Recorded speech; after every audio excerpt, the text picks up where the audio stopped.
Welcome to Let's Talk Tuesday. Let's see who is in the chat. There is Check Your Pockets Douglas. Hello. There's Troy Sutton. What's up, brother? Dana Mason says her and Tim are here lurking.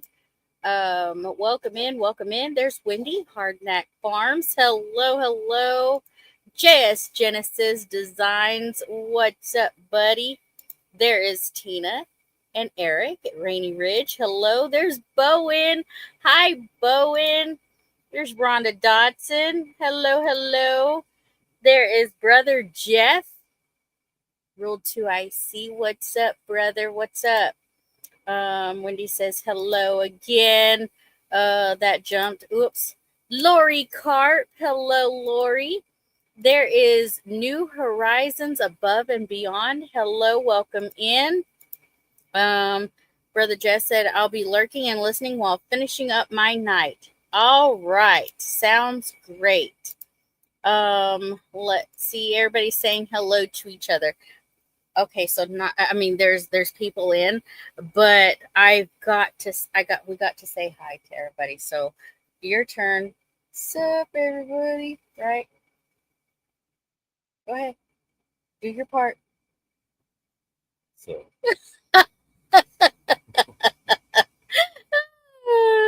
Y'all, let's see. What did we do this weekend? I don't know about you, but I baked to death out here. Yeah. He cleared out that area for that building to come onto the property, and it weren't fun. No, I finally got weed eater straight. It was a good weekend to do it. Yes, because it wasn't very hot. It wasn't super hot. No, there is Peter, Old Man King Homestead. Hello, Peter. Yeah, it wasn't very hot this weekend. The numbers are rising again this week. And temperature not as bad, but it's still hot. Good news. I'm working on that college, so I'm working inside. So I'm actually in the AC. We're building a lab for. Are they still trying to get you to go over there and work part time? Yeah. Too bad. You can tell them I said so. I told them I got a job. Yeah, you can tell them it's okay. Yeah, your wife said no. Tell them. I already said no. Okay. Because I would. I would not be a good teacher. No. Them kids would quit that class. No. Because I would not sugarcoat it. I would tell them, sometimes this job sucks. And what they do in a classroom is not reality. No. Like, they want us to build stands for, like, equipment to sit on. So they can, like, work on it without having to bend down and all this. Well, in the real world, that equipment is sitting on the ground. Hi, Wanda. It's not on stands when you go work on it. It's on the ground. So why can't they practice, reality and work on it on the ground? Well, it's just like any class. When I was taking CNA classes, perfect scenario. They didn't give us a real person to, mess around with. This is real equipment. It's just I know they're working on it in a 67-degree classroom on a 3-foot stand, so they don't even have to bend over. And it's like, that is not reality. This stuff, like, turn the AC off and make it 100 degrees in there, and that'll be closer to reality. No, she said her internet is slow tonight. Well, I hope it picks back up. But I got weed eater string. Yay for my weed eater. And then I weed eated for a little bit, and then my battery died. But I had Renly, so I didn't get to stay out there very long. Because I had Renly. But him and Christopher got most of the weed eating done and cleaned up out there. And so, yeah, it looks a whole lot better. There is Figuring It Out with Catfish. Hello, Bobby. Welcome in. Let's see. Everybody's just saying hello to everybody. But as y'all seen, I have on the community post. Lacey Days Ahead has it. I'm pretty sure Johnny and Christine have it. Most of the committee that was doing Pinecone Fest put out a little letter stating that we have canceled Pinecone Fest for 2025. If you haven't seen that, it is posted on our community pages. But y'all keep y'all's prayers out for Julie and Randy and all of that family.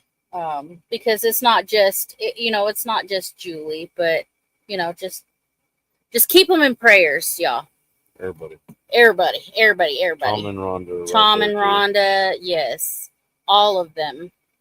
Let's see. I know we had an earthquake today and lots of booms. Really? Huh. I didn't feel any. There's Lacey P. Summers. Hello, Lacey P. Welcome in. Everybody's saying hello. Jan. Hello, Jan. Welcome in. I am speaking in capital letters. Woo, there is Poetic Tears. Hello. Welcome in. Thank you for hitting the thumbs up, y'all. If y'all haven't checked out Poetic Tears, she has a wonderful page. I love her page. So inspirational. And now she has a channel for if you have grandchildren. It's called Doobie the Dinosaur. I've been watching it and I think the kids will like it. So I think it's cute. She made it for her grandson and I like it, so I think Corbin will like it. He likes little dinosaurs. I think Amaria will like it too. So yeah, everybody's saying hello. But you're watching Sergeant Talk. Yep. He's watching Sergeant Talk TV. Got to support the people in the community. Since we can't watch, or I can't watch Sergeant Talks because they're live at the same time. Chris gives some love over there while we're doing our live. Yeah, that's right. But let's see. We have an exciting weekend coming up. I'm not going to say anything because... you just did. No, I'm not going to say where we're going. But we have plans for this weekend. There'll be a video. Who says that? Yeah. Be watching for a video. Be watching for a video. Probably several. Yes, probably several. Tomorrow, y'all, for tomorrow morning, I will have Amy's Community Kitchen. I still haven't had anybody else email me. They do have ideas, but they haven't emailed me yet, which is fine. But I am doing a breakfast casserole tomorrow morning. I already have the ingredients for it inside the description of the live. So I look forward to seeing y'all there tomorrow morning, 10 a.m. And Jen says, spill it, Amy. No, not doing it. Amy, I might have jury duty. I cannot commit yet. Okay, no, that's fine. But we're doing, or I'm doing a breakfast casserole. And I'm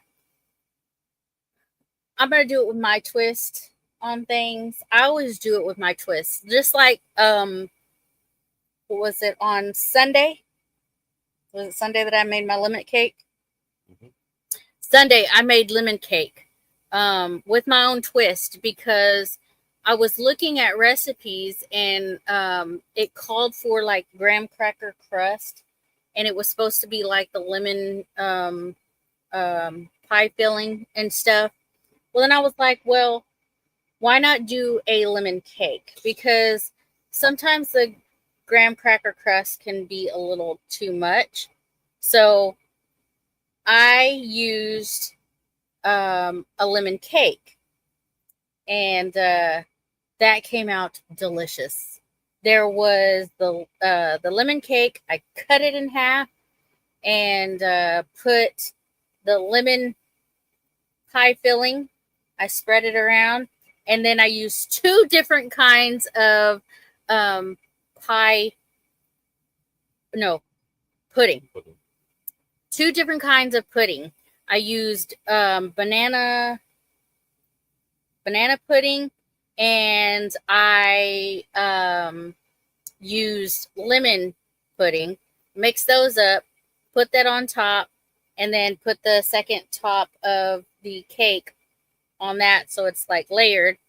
And then I did my own, for the first time, whipped, basically icing, frosting, whipped frosting. Oh, I'm telling you what, that was so delicious. So delicious. I found a delicious recipe I'm going to share with you, Amy. It can be cooked for breakfast, lunch, and supper. So good. Hey, listen, Jan. I should have you up on panel, and you can share your recipe. Yes. Thank you so much to my mods. They're throwing up the links to everybody's channel. I love that. I love that. But that was some delicious cake. Lemon cake. But I did learn, y'all, because I made the whipped icing with the heavy whipping cream and the powdered sugar. I learned in the very beginning I should have just left it alone when you taste tested it. I should have left it alone and not did it again, because it didn't have like the whipped. It starts setting up. Yeah, it started setting up, and I was just like, okay, there's a learning thing for me. So don't whip it as much once it's already done. Whip it real good. Yes. But don't whip it too much. There is Daniel Brown. Hi, how are you today? Good. New Zealand, welcome to yes, good. Oh, well, welcome in. Thank you for supporting Leonard Mountain Homestead by showing up in the chat. I ask that when you're new, that you be nice. You be nice. But welcome in. These people will whack them all. Yes, I have some great mods that will take care of my chat while we're talking to you wonderful people. Let's see. When my kitchen is finished, I'll come up with a few PAE traditional food recipes. Yes, Wanda. I would love to have you up on panel. That is awesome. Everybody saying hello. Hello, hello. Thank you so much. There is Judy, the Waltons. Hello, hello. Jan's been a member for 8 months. Thank you so much. I'm not even a member. I know you're not even a member. You can't even see the stuff that I post. I know. We could be talking bad about you. Oh, my gosh. I was joking. I fully expect that. No, I'm not. Oh. There's Scotty. He was already in the chat, but yes, he says, whatever, Amy. I know. I'm not talking bad about you. Whatever. Sure. Everybody's saying hello to each other. But y'all, nothing really going on so much on the homestead. Besides what I usually show y'all, we're feeding the animals and watering the animals and all that other good stuff. Bunnies are still doing great. But But the weather is getting hot again. The weather is getting hot again. We're still hitting the gym every morning, except for on the weekend. Because we usually don't go on the weekend. But we have exciting things coming up for this weekend. Yeah. Mm-hmm. Do you want to talk about something? What? I don't know. Do you want to talk about something? Do you have something that you just want to talk about? He's thinking, y'all. He's thinking. Y'all ask some questions inside the chat. Yes. If y'all have any questions for us, hit it up in the chat and we'll answer them as good as we can. Bunnies. Yes. Bowen saw my bunnies and he was just like, he didn't believe in the very beginning that they were as big as Janko or bigger. Probably bigger. And he was like, that rabbit needs a treadmill.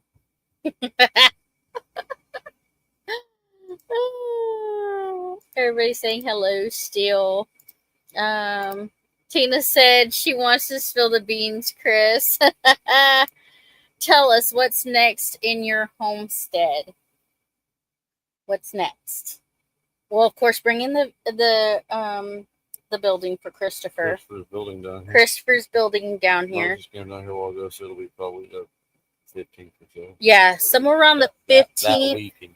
Or that week, we'll have the building for Christopher. So he's going to be moving from in here to out there. Christopher starts school on Thursday. And so that changes a little bit of the stuff that we do. We'll have to do them earlier before he goes to school. But let's see. As far as like enclosures or anything like that, we're pretty much set up right now until we get more lumber or something for out there for the new pig enclosures, because we still want to redo those, make them more sturdy, because y'all, if you own pigs, those suckers are smart and they know how to get out. Georgia made her way out of the pen. I could hear the dogs barking. I told Christopher, I was like, the dogs are barking. What are they barking at? Because usually if there's something in the yard, they are barking a lot. And he was like, I didn't see anything. I was like, well, go check on the animals. And he goes, okay. So he goes out there, and I'm with Renly, so I can't just run out there. I have Renly. And he goes, George is out. And I was like, what? So, of course, I leave Renly for a little bit, because I know with her not being able to roll, she'll be all right in the middle of our bed. And went out there, and they got her back in the pen, and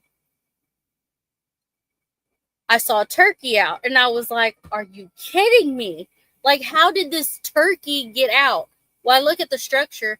Georgia has been on a rampage, y'all. She's used her little snout to bend the one of the bars at the bottom up, and the turkey got out. And I was like, my animals have gone wild. Well, she stayed over there where the food barrels are. She knocked down the chicken feed. She knocked down the pig feed. She was in that. So yeah, she was getting her grubbage. Yeah, getting her grubbage. Let's see. I have a rooster in jail. He kept spurring me. I have to lock ours up. I haven't had a mean rooster yet. Yeah, I haven't had a mean rooster yet. Chris, tell us. We promise we won't tell Amy.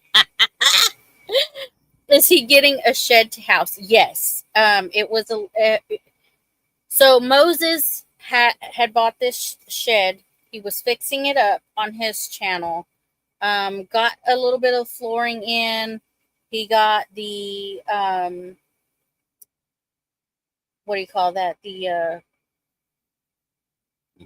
insulation in. Did he get any of the walls up?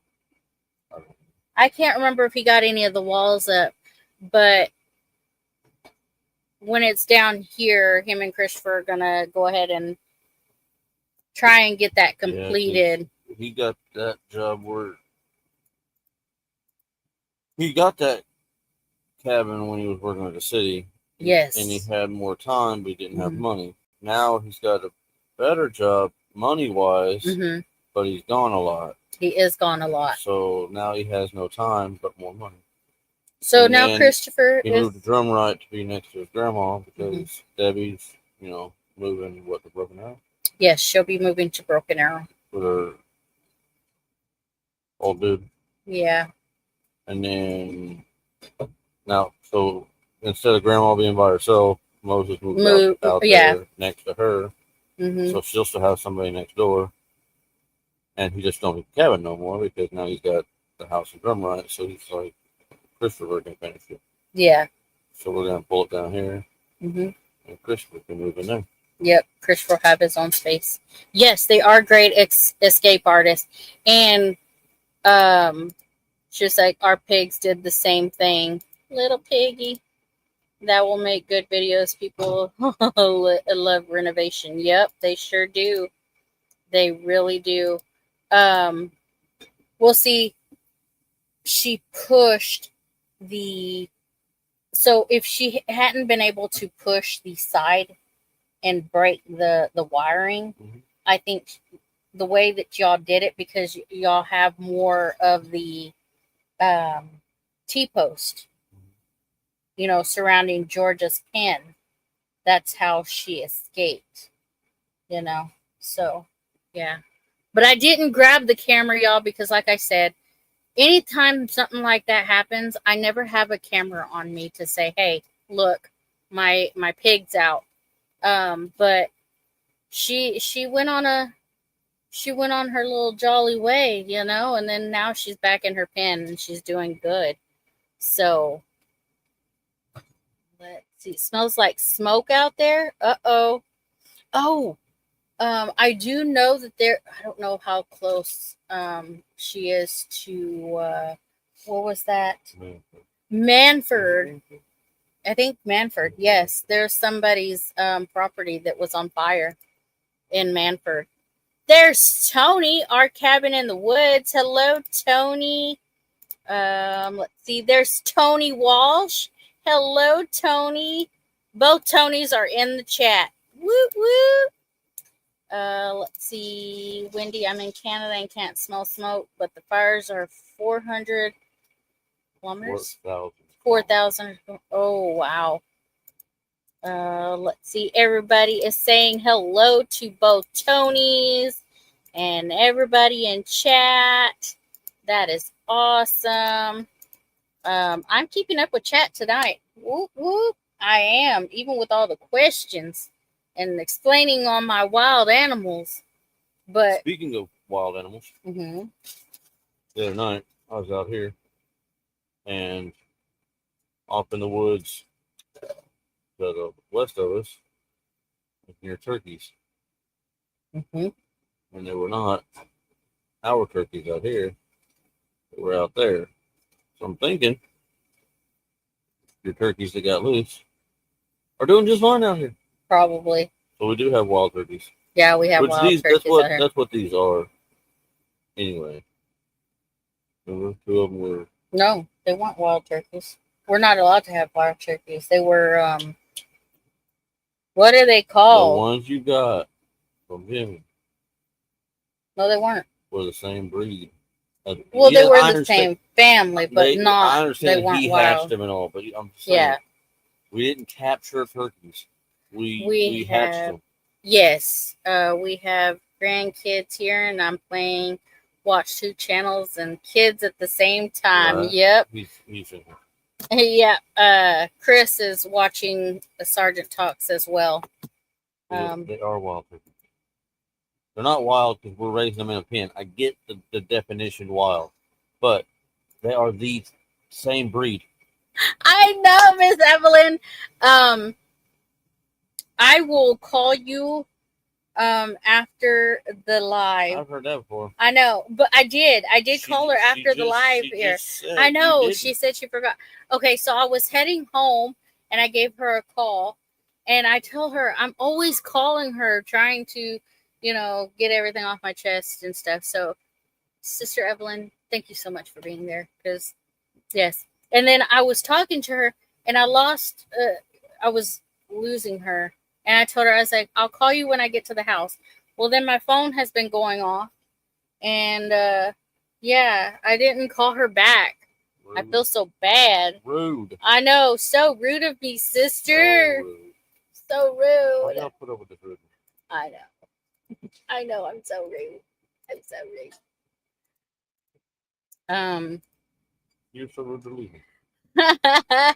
Poetic Tear says, I'll talk to you guys later. Thank you so much for showing up. Let's see. Everybody's still saying hello to each other. But sister, we actually got to talk with the grandbabies. I called them, or they called me, it wasn't this morning. It was, what time did I text you? I can't remember what time I texted you. But they called me. And then after we got back from taking Christopher to the school to pick up his schedule and meeting his teachers and stuff for this year. Y'all, he's a senior. He's a senior. But as soon as we got back, I messaged and they called and talked to Papa. So my heart's happy. My heart's happy. Mm-hmm.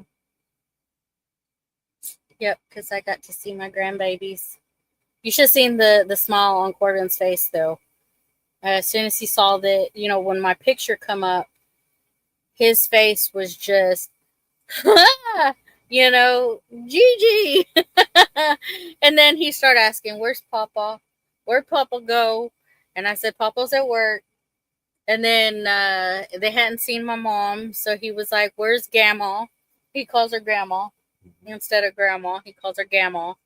And I was like, well, she's at home and stuff. So he was asking all kinds of questions and telling me what he was doing. He had all kinds of stories. Let's see. There's Musgrave Family Farm. Hello, Musgrave Family. Yes, it is awesome. It is awesome. So you'll see me smiling right now. Because I am happy. I am happy that I got to see my grandbabies. And of course, Amaria, she was telling me stories too, but Corbin had the phone and you could see Amaria's little hand with her little gibberish. Mm-hmm. And I said, oh, she's got a lot of stories to tell too. So there is Brian and Kathy. Hello, Brian and Kathy. Welcome in. Welcome in. I saw, I want to say, was it on Facebook? I think it was on Facebook.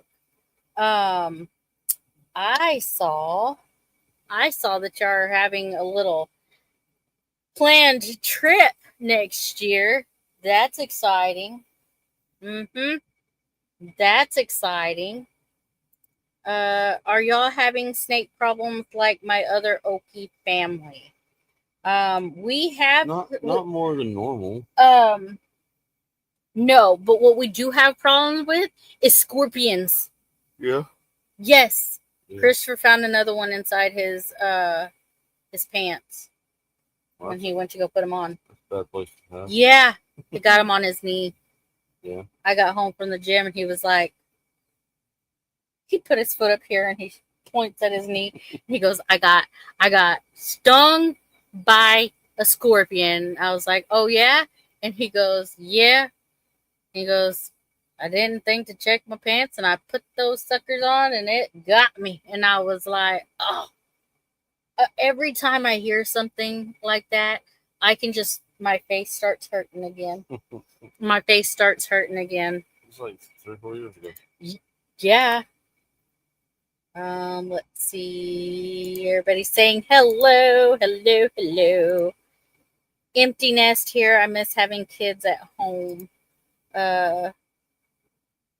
We still have kids at home. Yep. The snakes are going crazy in South Georgia with that heat. I do know that there was a black, they said it was a black snake. It went across the front and went to the garden area. And then Faith almost stepped on one. I think it was going this way in the driveway. But she don't know what kind of snake it was. What, that one I went up there too? No, there was another one. I can't remember what day it was, but you were at work. I do know that you were at work, and nobody she was told me nothing. Yeah. Well, what it would have done because it would have been gone by the time you got home. Golly, Tony, do you smell smoke? Do you smell scorpions, black widows, raccoons? Ugh. Yuck. I've been stung so many times. I'm allergic now. I'm telling you, every time, can't scorpions kill you? I don't think these ones can. What?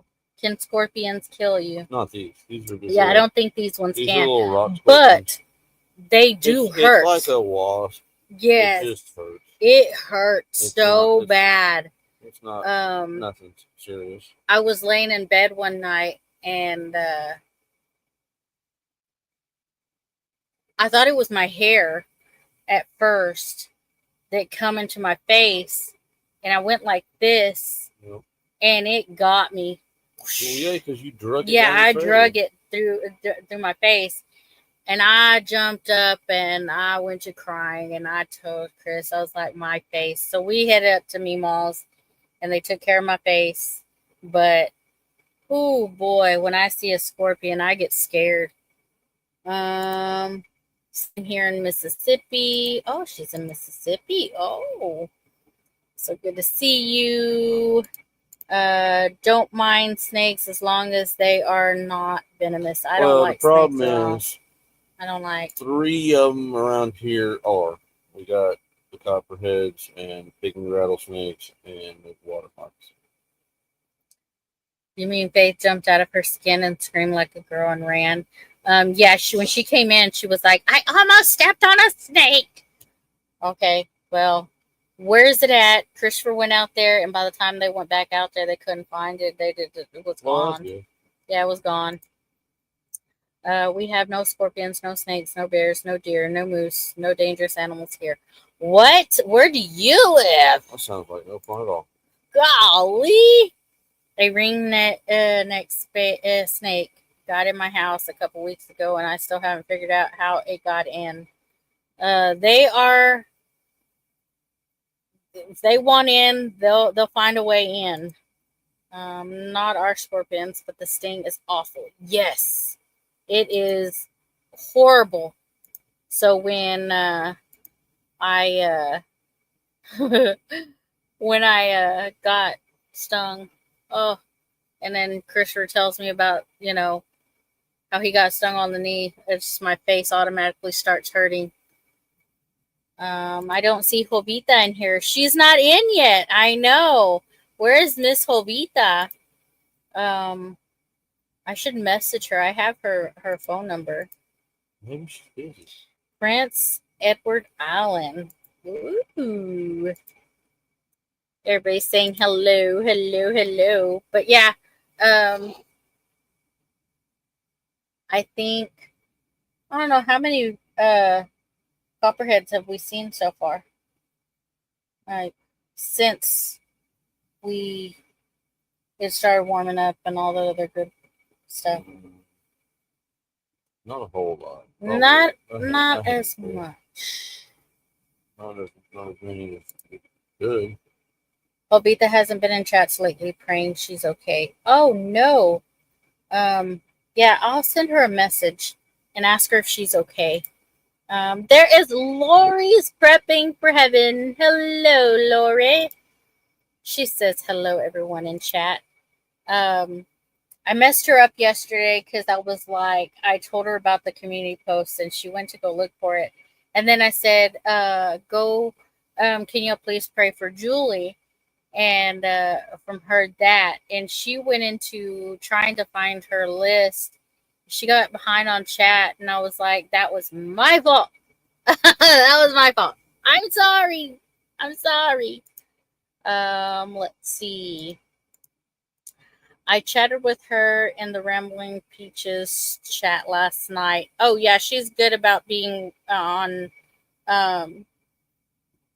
Rambling in the Peach.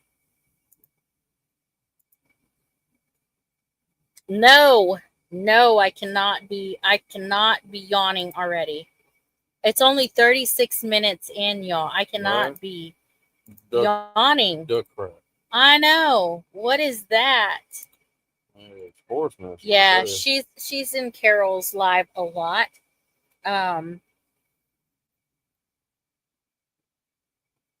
But I didn't have my morning Wednesday live, and I think she was in the chat last Tuesday. So yeah. Circle J Homestead put another video out today. About time. I know. I told her what, because she was like, guess what I did? And I was like, what? And she goes, I got another video uploaded today. And I was like, what? So I went and checked it out. I shared it on the community page. So y'all go check out Circle J Homestead because they put out another video. You need to get up and do the chicken dance, right? Don't nobody want to see that. Listen, on one of my videos, I said that I was going to start doing like exercise with the chickens, because they have like goat yoga. Goat yoga. Yeah, goat yoga. I'm going to start doing like exercises with the chickens. Oh, you know what? I'm not. No, you're not, because you'll be at work. There's Kane Corso. Hello. I did say hi when you came in and shared your link, Kathy. Oh, yeah. Hello, Kane Corso. I never did find my prayer list. I have no idea what happened, but I'm afraid I accidentally deleted it somehow. Oh, no. No, you didn't delete it. You just sent it to God. Yeah, you sent it to God. There you go. Yeah. Jesus knows. He knew. He didn't need you to write it down. He got a good memory, so it's all right. Yes. Oh, how cool. Goat yoga. Yeah. That would probably be some funny stuff if I went out there with Americus, because Americus and S'mores they come up to you more. Danny Boy comes up to you more, but Wally runs like away from you. He's still skittish, but he's hilarious because he'll run and then he'll turn around and then he'll sit there chewing on whatever he's eating. Yeah. So I could probably do some goat yoga, but Americus would, yeah. Yeah, I should do that. I should pick a day and be like, okay, here's 2 minutes of Homestead animal exercises, right? Oh man, that was hilarious. Thank you. I did sneeze. I felt it and I was like, oh no, I'm gonna sneeze on the live. Amy and Chris, I have some chores to do. I need to go. I love y'all. I love you too. She said the devil stole it. Yeah, I'm going to start doing more videos again as soon as I get my car situation fixed and my social media situation figured out. Well, that's awesome. I look forward to you having some more. Yeah, that would be so hilarious. That would be just so funny to see some goat exercises and some chicken exercises. And Christopher was like, the chickens will just run from you. And I'm like, not my red ones over here. And sometimes the older ones, they come up to me. But I've never had a mean rooster. Like in all of my, since the very beginning, Big Red wasn't mean. These other roosters aren't mean. Um, Big Rooster in here is not mean. So I haven't had a mean rooster, so this should be fun. I'm gonna pick a morning.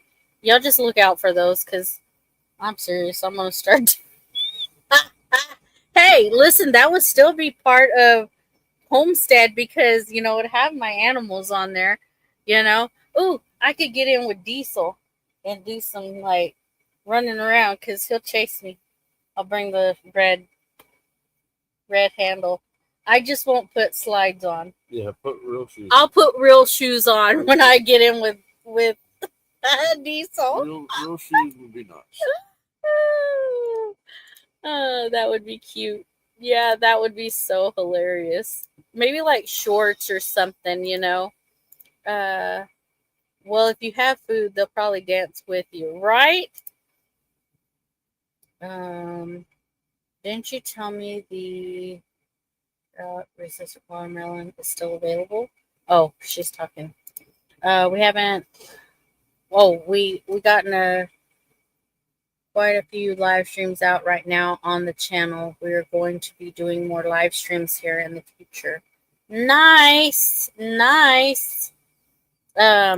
I know definitely if I have the red scoop in my hand, Diesel's right there. Diesel will go with. He will go wherever you're at.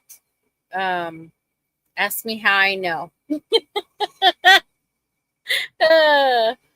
Now, I would probably get a lot of running around if I got in with the potbelly pigs because they don't like touched. So I could probably get some calories burnt there.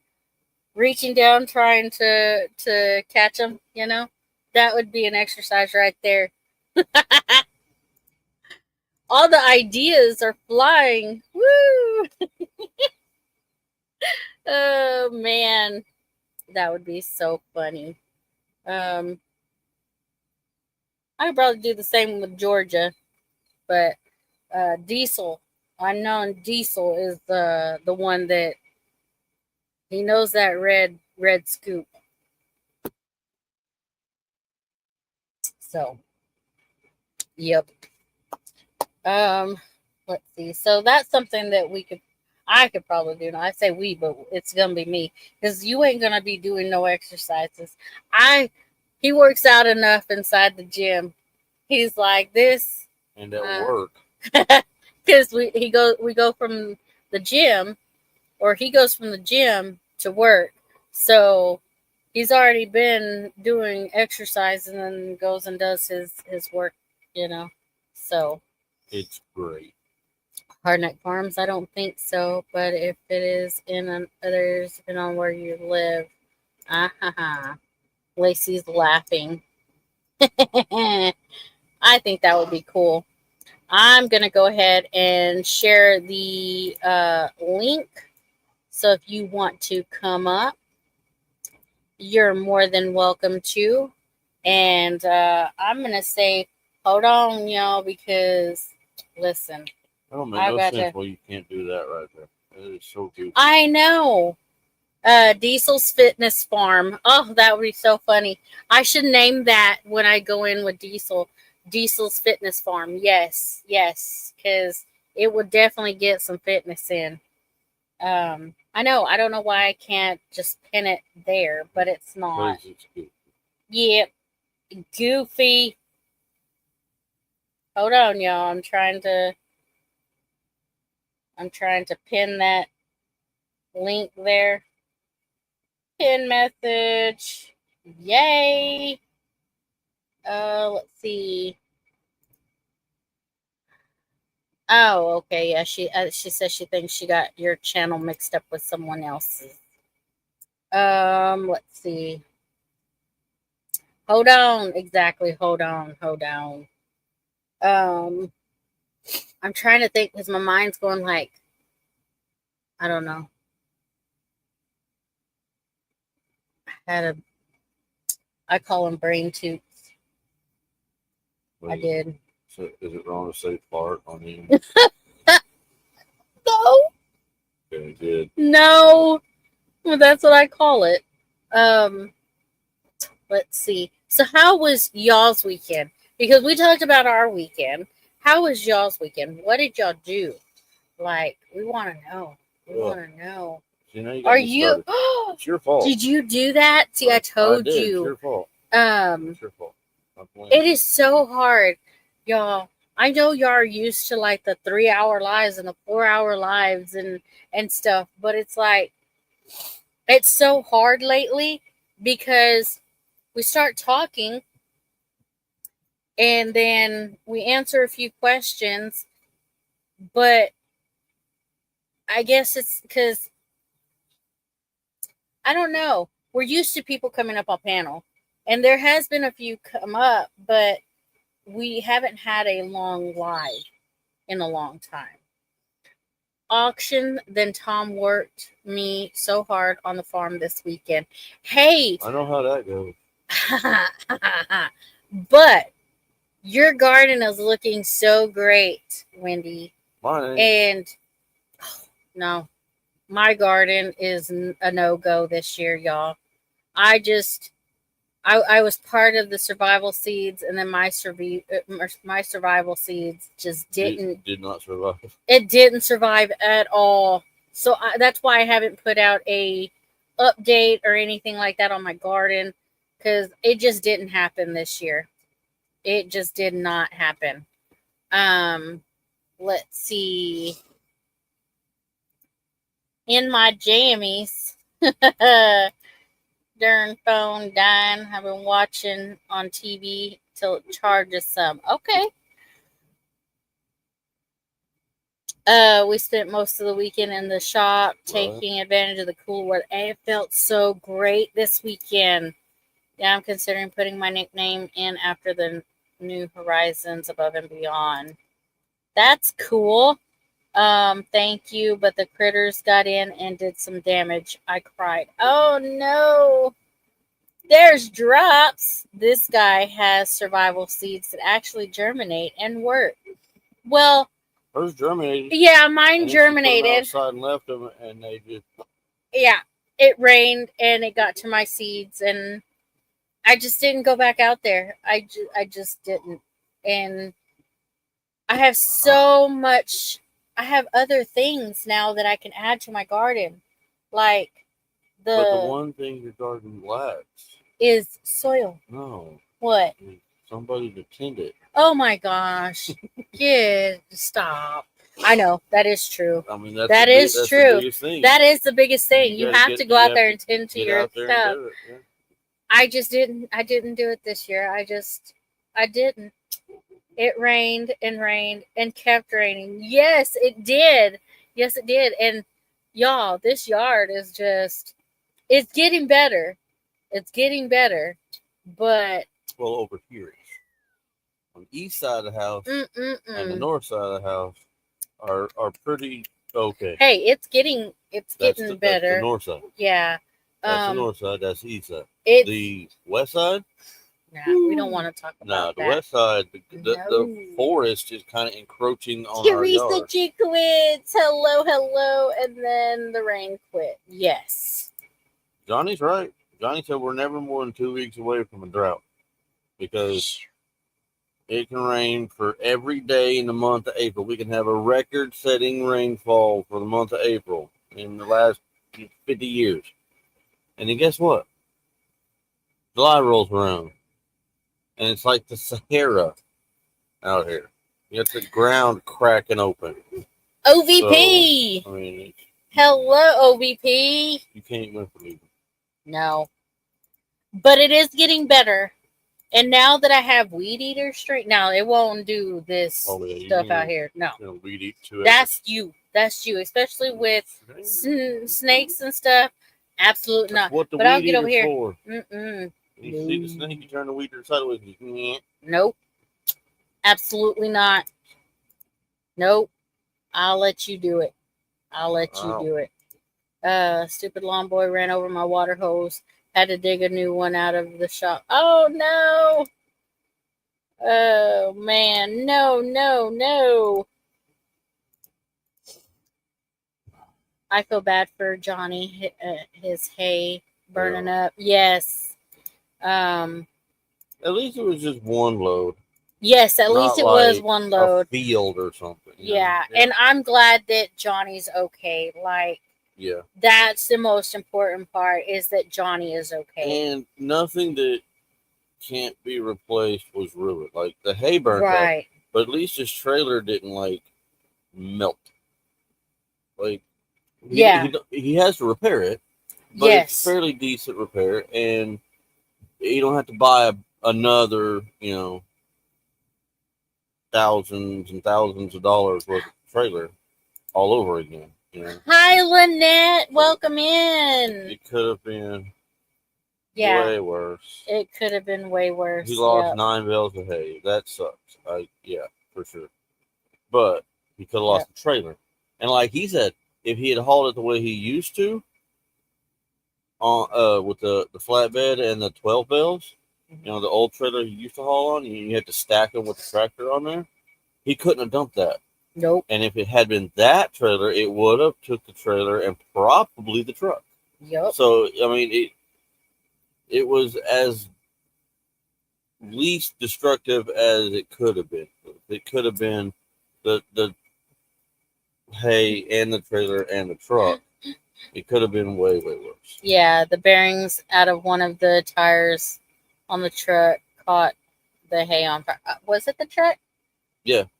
It was the front wheel, front wheel bearings. Yep, locked that's up, right. And when it sheared them off, they were still super, super hot when they exploded. And that's how it hit the ground and bounced up, and the hay caught it. Yep, the hay caught it. It's just one of those Final Destination things.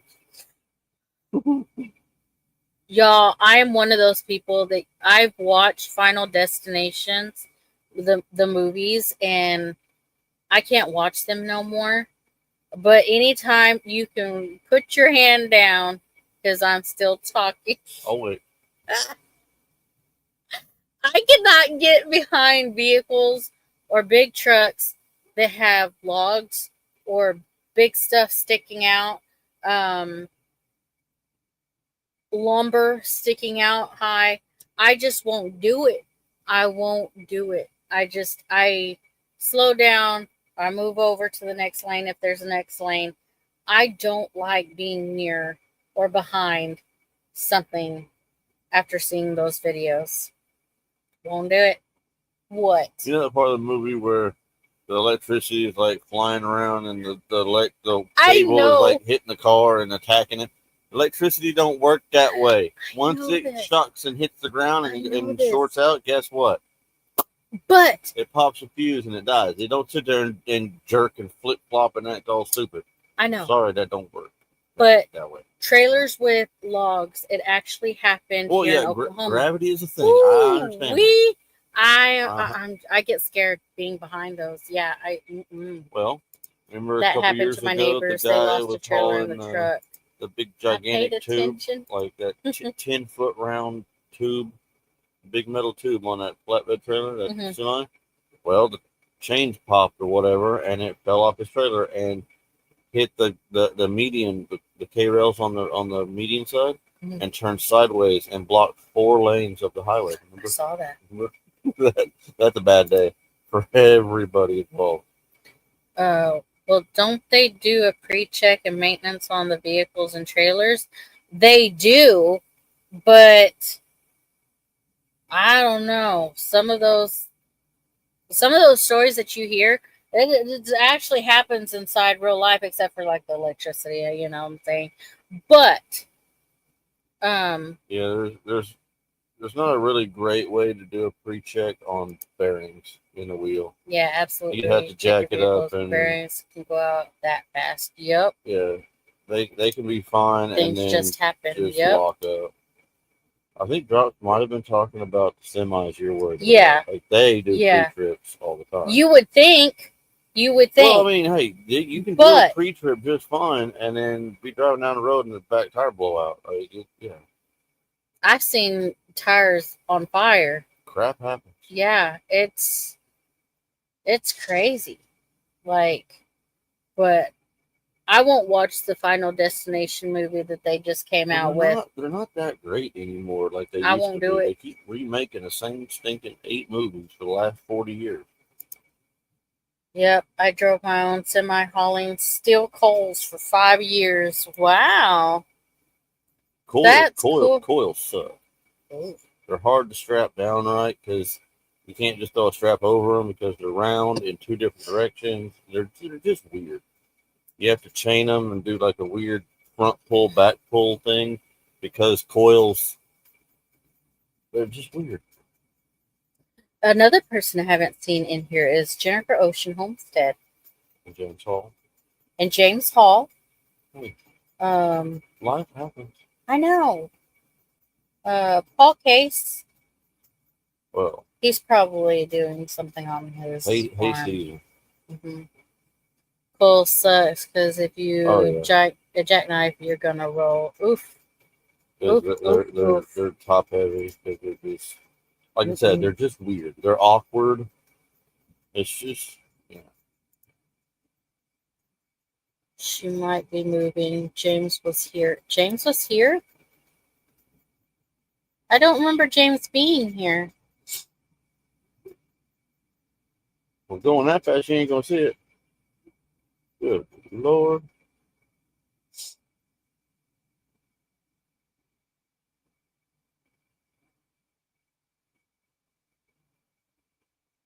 Hold on, y'all. That awkward silence that Johnny talks about just happened. Listen, I'm going to go back down here. Scroll back. You just hit new comments and go all the way there.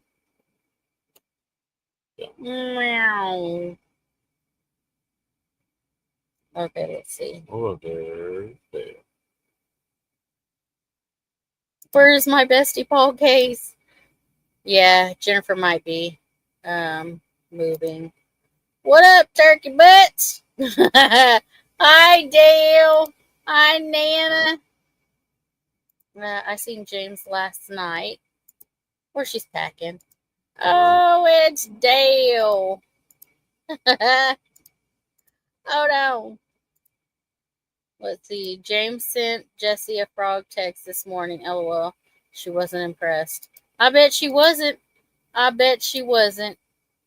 Let's see. Everybody saying hello, hello. Don't know, but they're going in the smoker. Talking about turkey butts. Yeah, turkey butts. Turkey butts. Let's see. Everybody's still saying hello. But that's one animal that I will not get in the pen and do exercises with. It's the turkeys. Because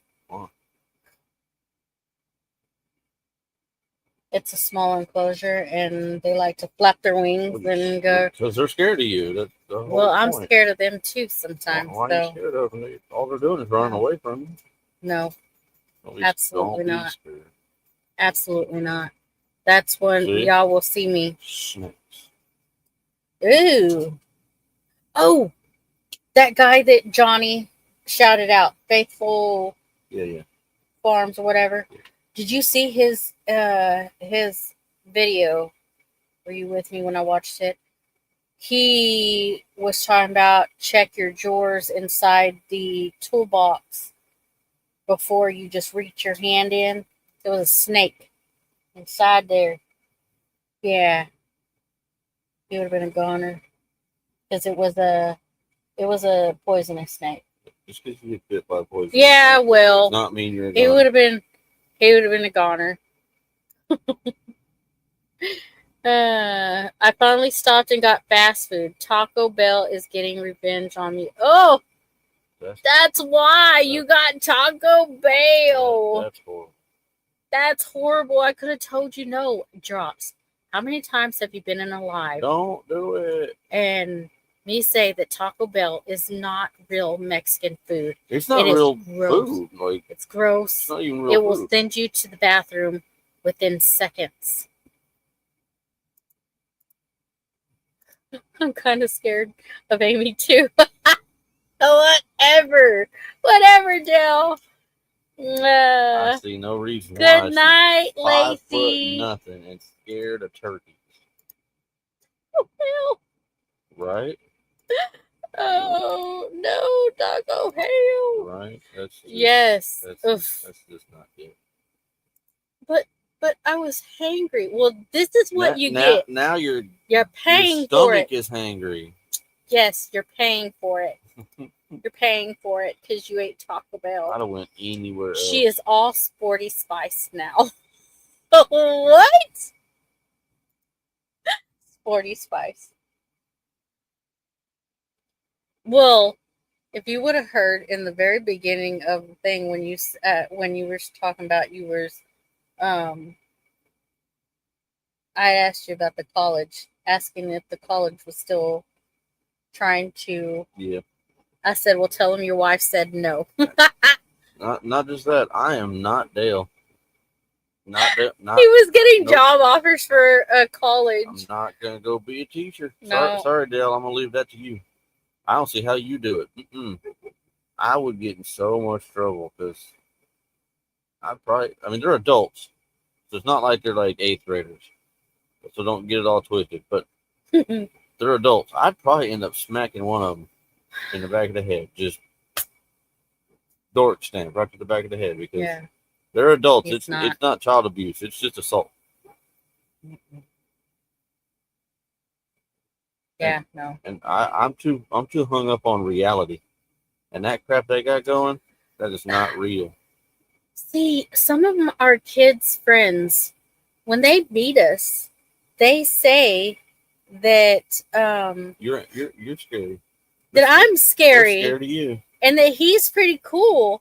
And I'm just like, I agree with. Wait a minute. I'm supposed to be the cool one. He's supposed to be the scary one. And they're scared of me. Apparently not. The friends are like, well, your mom seems mean. And I'm just like, oh, I know that. College is looking for track team members. Hey, Amy did track in high school. I did. No, it was high school. High school. Mm-hmm. I was on the track team. I did tennis. Dale, I agree. It would be the best move. I would be in the air conditioning instead of fixing the air conditioning. But it would be the best move you can make. That's not me. I cannot handle that level of ignorance. No. But yeah, the kids' friends are saying that, I'm the mean one. And I'm just like, what? Well, you are. Wait a minute. Hold up. They're right. They're spot on. Listen. It's not true. Okay. Look at this face. Does it look mean? Well, that's the problem. They don't get that face. Shoot, most of the time I don't get that face. Shut up. Y'all, I'm going to stop the camera right now. You're gonna put the camera wait a second. Y'all don't hear from me for a while. Blink twice if you need help. Right. Blink twice if you're in danger. Oh, man. I tell you what. She mean. There's times I wake up in the morning and, my face hurts like I got beat up or something. Oh, you lie. Now you're telling fibs. Gosh. I wake up, my ribs I can't stand stupid, uneducated. I can't handle. Oh, wait. I can't. Yeah, there's a difference in stupid and ignorant. Ignorant is you just don't know. Stupid, you don't want to know. There's a big difference. I agree. My problem is I don't have the patience. Like, I hate getting new guys at work because I try and show them stuff, and then I have to let them like learn and do it, and I cannot stand there and watch them struggle through it. That's right. You like can't fix stupid. My biggest thing is like I tell them to move, and I do it because I can't sit there and watch them struggle for 20 minutes at something that I'd be done with in 30 seconds, and I don't have the patience to sit there and do nothing and watch them fight it and lose. And they're losing the fight. A lot of times, they're losing the fight. And I got to sit there and just watch them get whooped. And I just can't, I have no patience for that. So I tell them to move, and I do it. I wait and wait and wait and try and wait. And then at some point, I can't do it no more. I'm like, all right, move. And then I do it. But like my boss says, they're never going to learn if you just take it from them and do it for them. I know, but we're never going to get done if somebody that knows how to do it don't end up doing it. There's a fine line between making them do it so they learn, and at some point we have to finish. Like, we can't. I want to go home tonight. Like, I can't stay here forever. So it's just no. Yeah, so he turned down that job offer. Yeah. What do you do between 5 and 9? I'm like, not this. Yeah. I have a job. Well, what about 2 nights a week? No. Yeah, no. Same answer. Well, you could join the advisory committee and tell us how to help us build our curriculum. I'm like, no. Because I won't lie to them. I will not sugarcoat it. They ask me about it, I will tell them. The attic is 111 million degrees Kelvin. It's hot. Like, they ain't numbers big enough to tell you how hot that attic is. Any trade profession know what they're doing. You can't fix stupid. Yeah, I know. A lot of people fake it till they make it. Yes. And they never make it. Yes. They just fake it until they move on. Yes. Yes. I agree, Drops. Now, I wouldn't have a problem with the advisory committee thing. Because that's like, you meet with them and help them, like, tweak the curriculum. Okay, sure. But I ain't going straight up teaching every night. Nope. You're okay with the job that you have, and then you come home and you do the stuff. All the other stuff. Yeah, yes. Exactly. Can you imagine if I had a teaching job from 5 to 9 every night? No. No. Or until they get fired. Exactly. Oh, I'm telling you. We've been through so many people. Okay, the problem is nobody wants to work nowadays. They don't want to work. They don't. And you got these people who come in and they're like, "Ooh, I know what I'm doing." And then it gets hot and then they're like, "Oh, well, I'm going to go to this job. It pays more." And I don't know how many guys have called back to your job and want their job back because, "Oh, that other job wasn't so great." Well, people are dumb. Yeah. Red flags are very vivid. Let's see. True story. Chris would hand 90% of the class a shovel. Here's your sign. There's Johnny. Hey, hey, hey. Hello, Johnny. Yeah. Yeah. That's the problem. People just don't want to work. I'm better at doing the things than teaching the things. And yeah. Most jobs that are in AC work, they don't have, once it starts getting cold, they don't have the 40-hour full-time hours because they just don't have the work. And I will say that Terry has carried y'all through. Mm-hmm. So that's the good thing. So, yeah.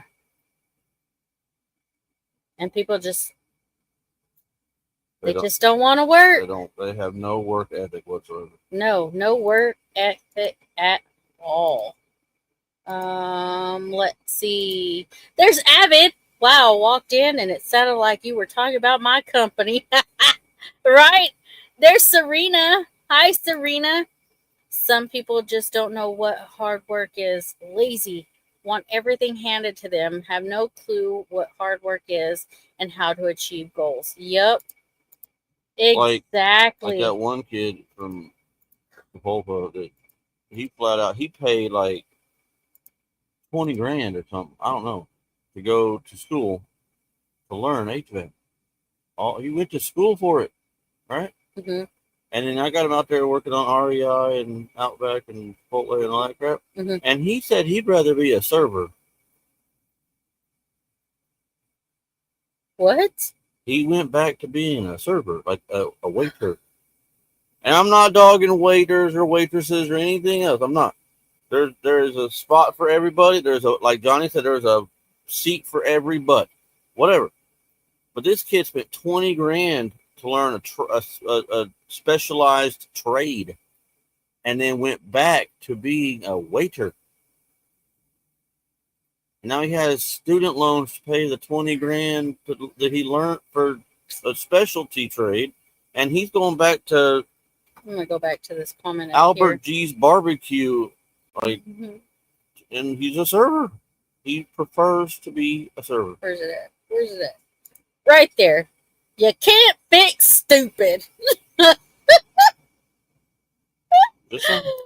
Oh my goodness! And the sad part, he wasn't bad. Like, he's one of the better ones that we've got out of the schools. He wasn't real bad. He just prefers that. I'm like, well, that's an expensive thing to find out after the fact. After the fact, yeah, that's 20 grand crazy. on school, like, that's crazy. And that's the problem, though. The school doesn't show you reality. So he went through that $20,000 school, and they blew smoke up his butt, thinking it was going to be sunshine and Skittle rainbows, and then all of a sudden he gets out in the field, and then that attic's hot. It's not real. What you get in the classroom is not what you get in the field, and they have a disassociated sense of what they're going to walk into, because the classroom sets up a perfect scenario. Everything's up off the ground, and they've got exhaust fans coming out here where you're welding and stuff, and it's like perfect scenarios. And then you get a job doing it, and they throw you to the wolves, and it sucks. And you're like, well, that's not how they did it in class. Well, no crap. Like, that's not real, Junior. Like, it's not real, Junior. And they expect to go out in the field and like show up to work and get in my van, and we're going to go to this job site, and it's going to be like it was in their classroom. It's like, oh, that's cute. No. That's adorable. No. Get away from me. Like, oh man. And it's not just once. Like, a lot of the times we get kids out of school, and I say kids because they're 21 to 25 or whatever. And to me, that is kids, because I have kids that age. And we get these kids out of classes, and it's like, y'all ain't ready. Yeah, I ain't ready. You think you're ready? You ain't ready. Yeah. Man. And they ain't got no tools. And if they do got tools, it's crap.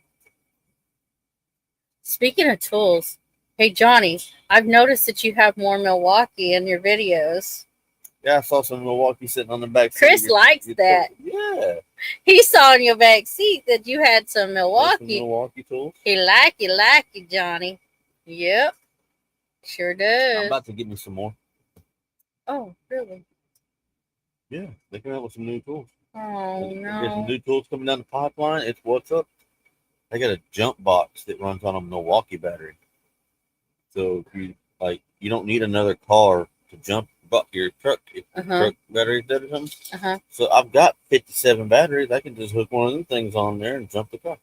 They've got a tire inflator. They've got all kinds of stuff. Nice. He's going to be getting more tools, y'all. More tools. More tools. No. I'm telling you, I'm going to, at any time. We need to get sponsored. I mean, no. we're waiting. We are so waiting. You need to talk to email. Yeah. You need to talk to your Milwaukee reps and tell them, listen. Yeah, I could talk. Come on. I could talk. I am hashtagging Milwaukee every time I have it inside the videos. Yeah. Look, I can even do it on the live. Hashtag Milwaukee. Look. Right. There you go. Look. Hashtag Milwaukee. Milwaukee people. And that keeps the stuff cold for a while. And it says pack out because you can put it on the pack out. Yep. It clicks on there. That's one thing he said that he was going to do, that he could do, is do the job when we go to the, what do you call that? In Oklahoma City. What is that thing that we go to, the workshop? The expo? Yeah, the expo. Yeah. Yeah. Well, the lock expo. Yeah, the lock expo. He spent most of his time at the Milwaukee area. The booth. And I'm telling you, if people walked up, he probably could sell tools I was for sitting there just chit-chatting about the tools because I was playing. And so they walked up when they thought I was part of it. So yeah. I had the little lanyard thing. So I walked up and they were just asking questions. And I knew the answers. So I told them. And the guy said he needs to hire me for next year. So hi, Ace. I can work the booth. Holler if you come to OKC. Let's see. Hello, Evelyn. I missed. I'm working and listening. It's okay. It's okay. And see, we thought we weren't going to get to go next year because it was going to be the same weekend as Tinkular. Mm-hmm. I was like, well, crap. And then, by the grace of God, they moved Tinkular back a week. And it's like, oh, great. Now we can do both. Yes. We don't have to pick. So we'll be going to the expo. The week after Tinkular. The week after Tinkular. And we had so much fun because there was so many vendors. Oh, good Lord, yeah. So many vendors. We came home with all kinds of stuff. Electrical, plumbing, and HVAC convention. That's what it is for vendors for those industries. That's what it is. I am chopping chives while listening. Whoop, whoop. And my phone and YouTube is acting stupid. Oh, man. Janko. Go lay down. Yeah, we need to get our hotel for that too. Yeah, we need to. Yes. Yes. Good thing is we got 6 months. No, 8 or 9 months. Something like that. December. March. April. 8. 8 months. Mine was 2. Well, ours hasn't been stupid tonight. Usually it is. I know. Usually half the time we gotta move the cursor or else freeze. Okay, so Amy is giving away a half Milwaukee Impact if you hashtag Milwaukee. Do you see that? That would be cool. What we could do? I could get a Milwaukee thing. I bet I could probably talk Mason at Lock into something kind of similar to that. I could probably talk him into giving me something and then leave it in the box and do a giveaway. Man, oh man. Oh man. I don't know what, but I'd have to go. Okay, he's going to look into something, y'all. You just gave him an idea, you know what? I got an idea. Even if they don't give me one. No chat was coming up. Oh, even if they don't give me something, when we hit 2K, I'll give away a brand new Milwaukee something in the box. Whoa! If I have to buy it, but did y'all just hear that? When we hit 2K, I will give away something Milwaukee brand new in the box. I don't know what. Stickers are the cheapest. No, it will actually be a power tool and at least a battery to run it, because not everybody has Milwaukee batteries, so it had to be something with a battery. I will be using my Milwaukee Impact tomorrow. Hey, trailer tires came in. Yeah. Woo, woo. Hey, I can't believe you didn't read my comments. when I came in here, you was saying you can't fix stupid. And I said, who said I can't be fixed? I didn't see that one. I didn't see that one. Oh, yeah. But, one right under it. I was noticing that the chat stopped for a second. And then they said that chat stopped. Yeah. And so I wonder if yours was, yeah. That's what happens when I get in the road, too. Everything stops. What? No way. There's Brantley Gilbert. Hi, BG. Serena said the same thing. Her chat thought stopped. I was caught in a different matrix. Was by myself till chat came up. See? It was weird.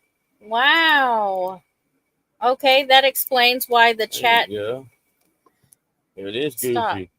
So, I didn't see your comment, Paul. That's my bad, homie. Yeah, that's my bad. That's I'm all right. I don't have to have my way on your live.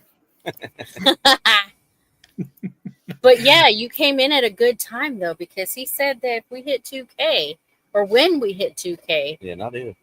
When we hit 2K, we're gonna do it. Yeah, we'll see what we get. And it'll be something useful. It won't be like something stupid. Yeah. It'll be something that, like, just about anybody could put to use. Like, yeah, you know what, Amy, you've inspired me. And so I was watching one of your videos earlier this week, and I thought, you know what, I think I could even do that. And so I made a video today. You made a video today? I even posted it, yes, of me actually doing something, which Anita says is a rare occurrence. Yeah. Wow. I'm going to have to find this. I know. I don't believe he don't believe you, so he's going to go look. Oh, yeah. It even has something to do with something Chris works on quite a bit. Whoa. Oh, I think there's did see Bonnie. That. I did see that. Yeah. I know what you're talking about. Never mind. I do believe you. I saw it earlier. We've been having trouble with them breaking our thermostats in the gymnasium. We had them put those metal covers on there, but after you're taking them on and off a few times, they've gotten beat up and bent where you can't get them on right. So I fixed me some permanent ones. Nice. Johnny said useful would be good. Would just be a good drill. Right. Yeah. So we got to get to that 2K, y'all. Yeah. Come on. I know a lot of people. Now, you said in your gym? Yeah. At church. Where? How many stats do you have in your gym at your church? Well, we've got two of them that are on the lower level on a wall where you know they're out there, but all the rest of them are hidden a little better than that. Not where they're usually playing ball. And do you have the units on the roof, or do you have them like in closets and stuff around? They're in closets, and then the outdoor parts of those units are on a awning between the buildings. Okay, so they're not package units; they're just standard units. Those are just standard ones, but the two that have the big thermostats that are on the wall that I put the deals over are, I think they're 10-ton package altogether units. Chop said duct tape don't count. One of these days, I might, make my way up that general direction, and we can put sensors on the wall, and the stats somewhere completely different. They can't get nowhere, and the sensor tells the stat what the temperature is, and the stat does what it needs to do, but from somewhere completely different. Cool. So it's just a remote sensor. It just tells the stat the temperature. So because if you move the stat, it takes the temperature in whatever closet you throw it in. It won't work right. It has to have the sensor out where it needs to be, and it tells the remote, or the remote tells the stat what the temperature is out there, and the stat can be put anywhere. We do it in commercial buildings all the time. We put all the stats in the manager's office, and then we put remote sensors in the actual zones they're supposed to be in. So he can lock his office and nobody can adjust it. And the sensors just tell it what the temps are in different places. People at the newest local Dollar General told me that Dollar General takes care of all their temperature control from an office that's way off. Oh, yeah. Most like Chipotle and Starbucks, they have a deal they call Starbucks in a Box, and it's Blue Link. And Starbucks home office has a Wi-Fi hookup box thing in the back of Starbucks where they control the temperature. The people in the building don't have any control over it.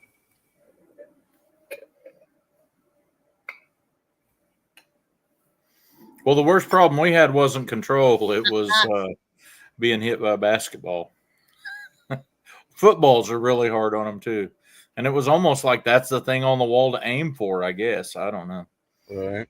Listen to this comment right here.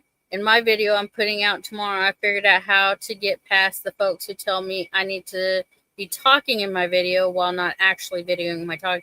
I saw that comment that was like, something about that they kind of stopped watching Johnny because he's doing more of they kind of miss the not, him talking. They kind of miss him talking because he's doing a lot of the not talking videos lately. Oh, lady, that's too bad. But you still clicked on the video.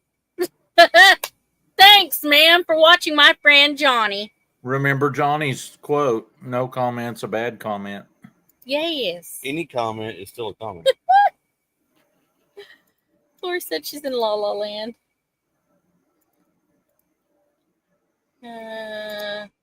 There's some ways I can tell you that you probably didn't figure out how to get past people who leave a rude comment on your video. Read it, then forget it.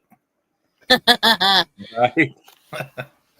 I mean, maybe take it to heart a little bit, but if it's their problem, it's their problem.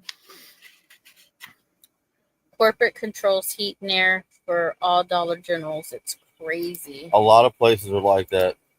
A lot. Well, let me tell you, that's been hot enough in Oklahoma. The employees at the Dollar General here were complaining that it wasn't that hot wherever corporate's at. Sorry, I'm eating my supper. I wanted to be eating something Anita cooked, but she is not home yet. She's still watching grandkids, I guess. You don't have to tell me, just leave. Oh, man. I'm still okay. So I don't edit on the computer, and I've noticed that you can do a voiceover on videos. That's kind of annoying sometimes. Yeah, sometimes it is. Sometimes it is. Other times it's fine. But sometimes it's like the little video shop that I use on my phone will let you do that. I think CapCut has it available, but I haven't played with it. It's not like there's an owner's manual to help you figure out exactly how to do it. You have to do it by trial and error. And my way to do that's mostly error. Oh, man. And Serena asked if somebody what did she say? Does anyone here make your own ice cream? His dad used to. I have before. We have before. OVP says they're back. Welcome back. So, yeah. Trey makes his own ice cream, but he kind of fell off the face of the earth here. I know.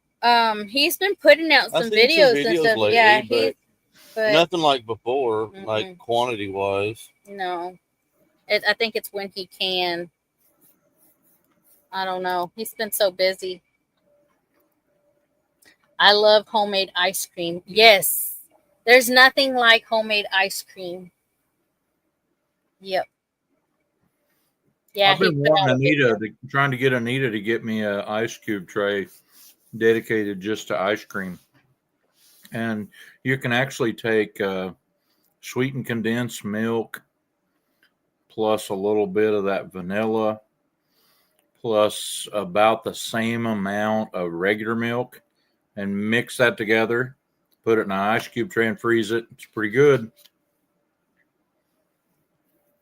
For reals, it's almost ice cream.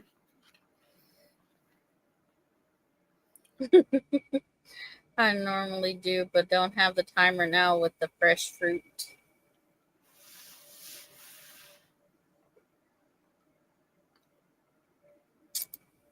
Somebody got in, or some critter got into Wendy's garden. They will do He's so it. far behind on doing his haying and breaking equipment. and dodging the rain and never seems to end. Yep. Yep.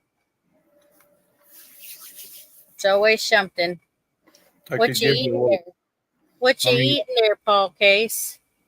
The cheapest chicken nuggets you can get from Sam's. I had some of those chicken nuggets. Oh, kosher baby deals. And I got some of this.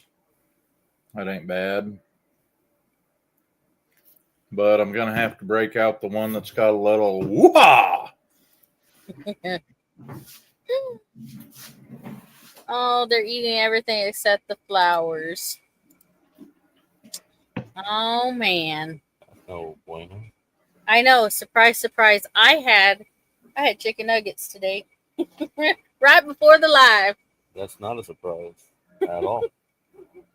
Saying surprise, surprise Listen, in front of something that's not a surprise doesn't make it a surprise.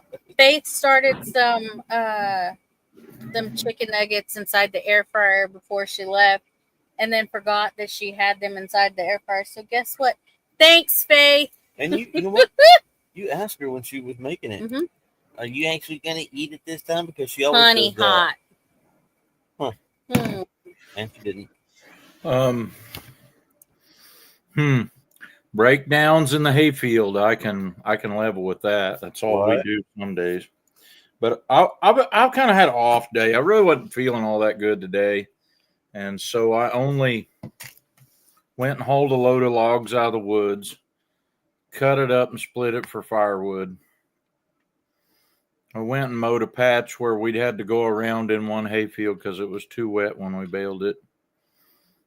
Let's see. Then I came home and built those thermostat hangers. And by the way, you all know it's a half-hour drive to my church from here.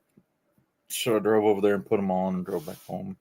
And then I've spent the last 2.5 hours, almost 3 hours at a funeral visitation that I have to preach tomorrow. So, yeah, I didn't do much. Johnny says we need to have a meetup at MAD in September. Yeah. So, since the big announcement yesterday about Pinecone Fest, I wanted to make a big announcement of my own. Oh, okay. I was going to go to Pinecone Fest since they're not having it, but I guess since they're not having it, I won't go. No, I have not ever had my hay trailer catch fire.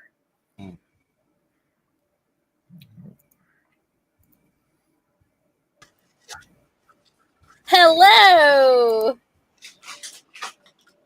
Hi, Dale. You know what that story made me think of, Paul? You sounded like Jerry Clower.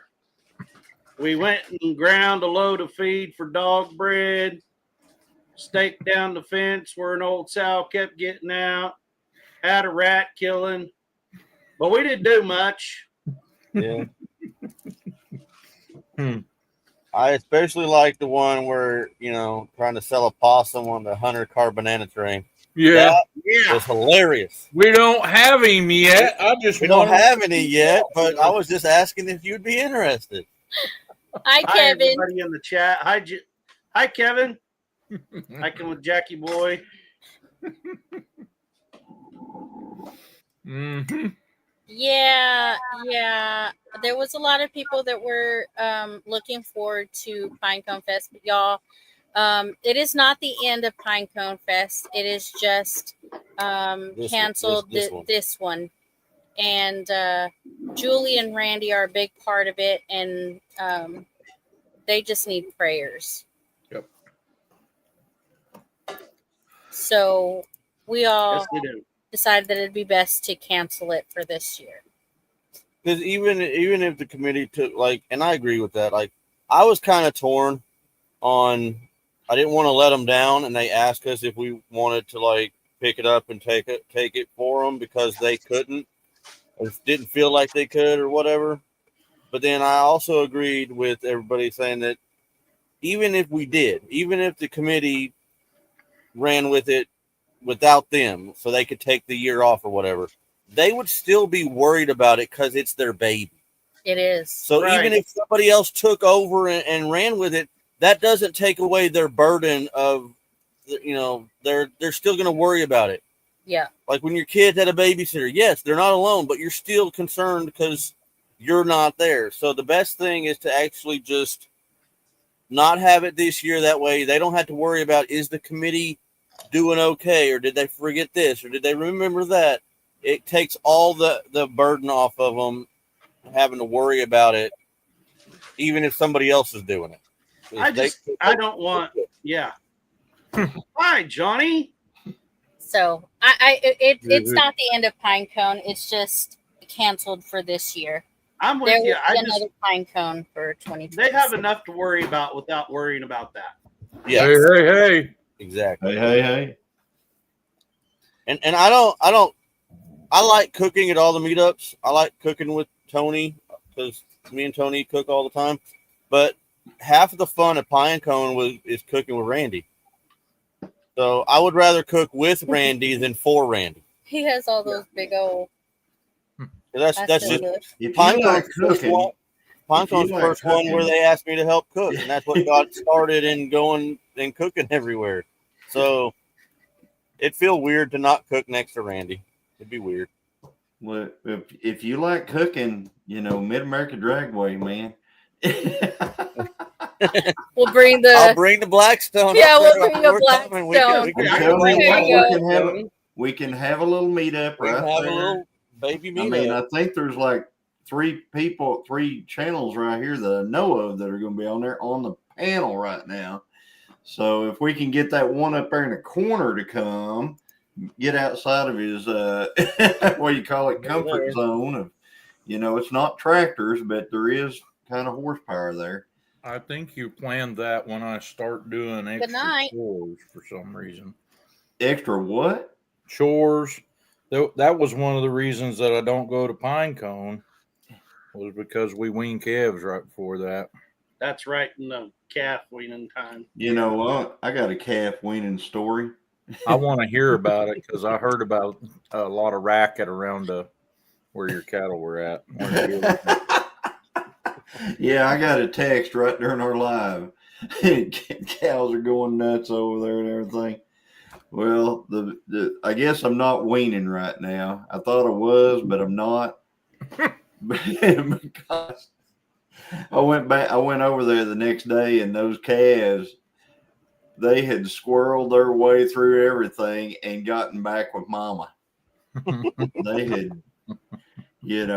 and I was like, I'm not even going to try it until I can lock them up in the corral. Did you check? Keep the corral for at least 3 days. That's what my grandma used to say. Got to go by the sign. Yeah. I'm gonna lock them up in the corral for at least 3 days. Feed them in the corral, and everything. They can't get out of that. And then after that, they don't seem to have as much urgency, I guess you'd call it. But my goodness, the balling over there, they said, was horrendous. So Full house on the panel tonight. I know, it's great. Yeah. I have we can have up to 10 people, but that ain't happening. That ain't happening. That ain't happening. Listen at it. Yeah. Good night, Tina. Yeah. Tina's going night. That was a very cool charcuterie board she made on her video she put out today. If you haven't seen it, you ought to go watch it. I watched Dale's video about his auction and everything. I kept looking for a 69 Fairlane. I was like, man, there's got to be a 69 Fairlane here somewhere. and then he was bidding on this car, and I go, wait a minute, he's bidding on the Falcon. All right, he's bidding on a Falcon. All right, here we go. It's not a Fairlane. About 10 too many. Hi, Mom. Welcome in, Mom. That thing went pretty cheap. It went, yeah. I mean, for how much those things are going for now, it was running, driving. I don't know what the engine was in it, but it had a straight 6 in it. Yep. Simple happy life. But it also only showed 15,000 miles on it. Yeah. But I don't know. I'm kicking myself for not buying it. But like I said, the side by side, we've already got a whole lot of use out of it. I bet. Yeah. Yep. You probably got a lot more use out of it than you would have out of the Falcon. So more Falcon, use, you'd be but sitting there tearing up more apart. That T-Bird, the lady that bought the T-Bird, that was her sister's. Her sister had bought that brand new. Yeah, that's a cool. And she paid a lot for that T-Bird, I thought. But it was clean. I was watching her bid because I like to watch auction stuff and everything, and I was watching her bid, and I was going, that lady right there is going to end up with that because she's not going to give it up. She's just not going to, and I can tell it. I see it. There's sometimes whenever I'm at an auction and I start bidding, and some lady will do that, and I'll just quit because I know I cannot outbid them. Because they will spend every dime they ever had in their life to get it. Well, the story gets, I can guarantee you that because what she told me that I cut out of the video, I actually had it on video of her telling us the story that her dad had passed. So she was getting an inheritance and a pretty considerable one. And her sister had passed, and she was going to buy that car no matter what. Yeah. Right. So no matter what, she was going to. And she said her husband has one identical to it, just a different color. But they were, you know what I mean? Like they're the same year, everything. Yeah. So now they have a his and hers. Yeah. I think those cool stories are probably worth more than what the money is. Yeah. I went to the one auction, and that guy bought that John Deere loader tractor at the auction, and it was because he bought it originally back in 73. He bought it brand new in 73, and then later he sold it sometime in his life, and he found out that it was coming up for auction it was going to be at that auction in it. And he came to the auction, and he came to the auction for one thing, to end up with the same tractor he bought new in 1973. And I had people on the thing, make comments on the auction like, man, they gave way too much for that tractor and stuff like that. And it wasn't, but if it was just some guy and it was a tractor, you know what I'm saying?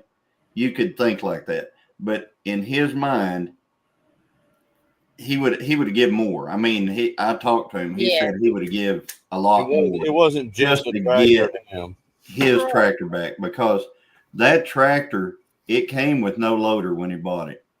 He bought a loader and put on it, and it still had that loader and everything. And it's just like, it's just nostalgia at that point. Nostalgia, you can't put a price tag on it. Yeah. So kind of like a Honda powered, like Farmall regular. Farmall. I've got one of those. Yeah, you're the only guy I know that's got one. I've got a tractor that I bought when I was 15, and I sold it to my cousin in 2000 or 2001. He painted it, had it to where it run really nice. Still got the same tires on it that I put on it back when I had it.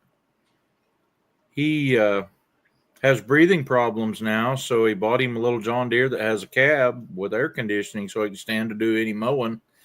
And the thing was sitting out in the fence row behind his place here a while back. I said, hey, Roger, if you ever want to get rid of that tractor, I'll buy it back from you. He said, oh, okay. Calls me a week later and says, why don't you just come get that thing? There you go. There you go. And I offered to pay him what he had paid me for it, which was the same amount that I'd paid for it when I bought it, which is probably less than what it would bring today, but it's probably just going to sit in the barn over there. Yeah.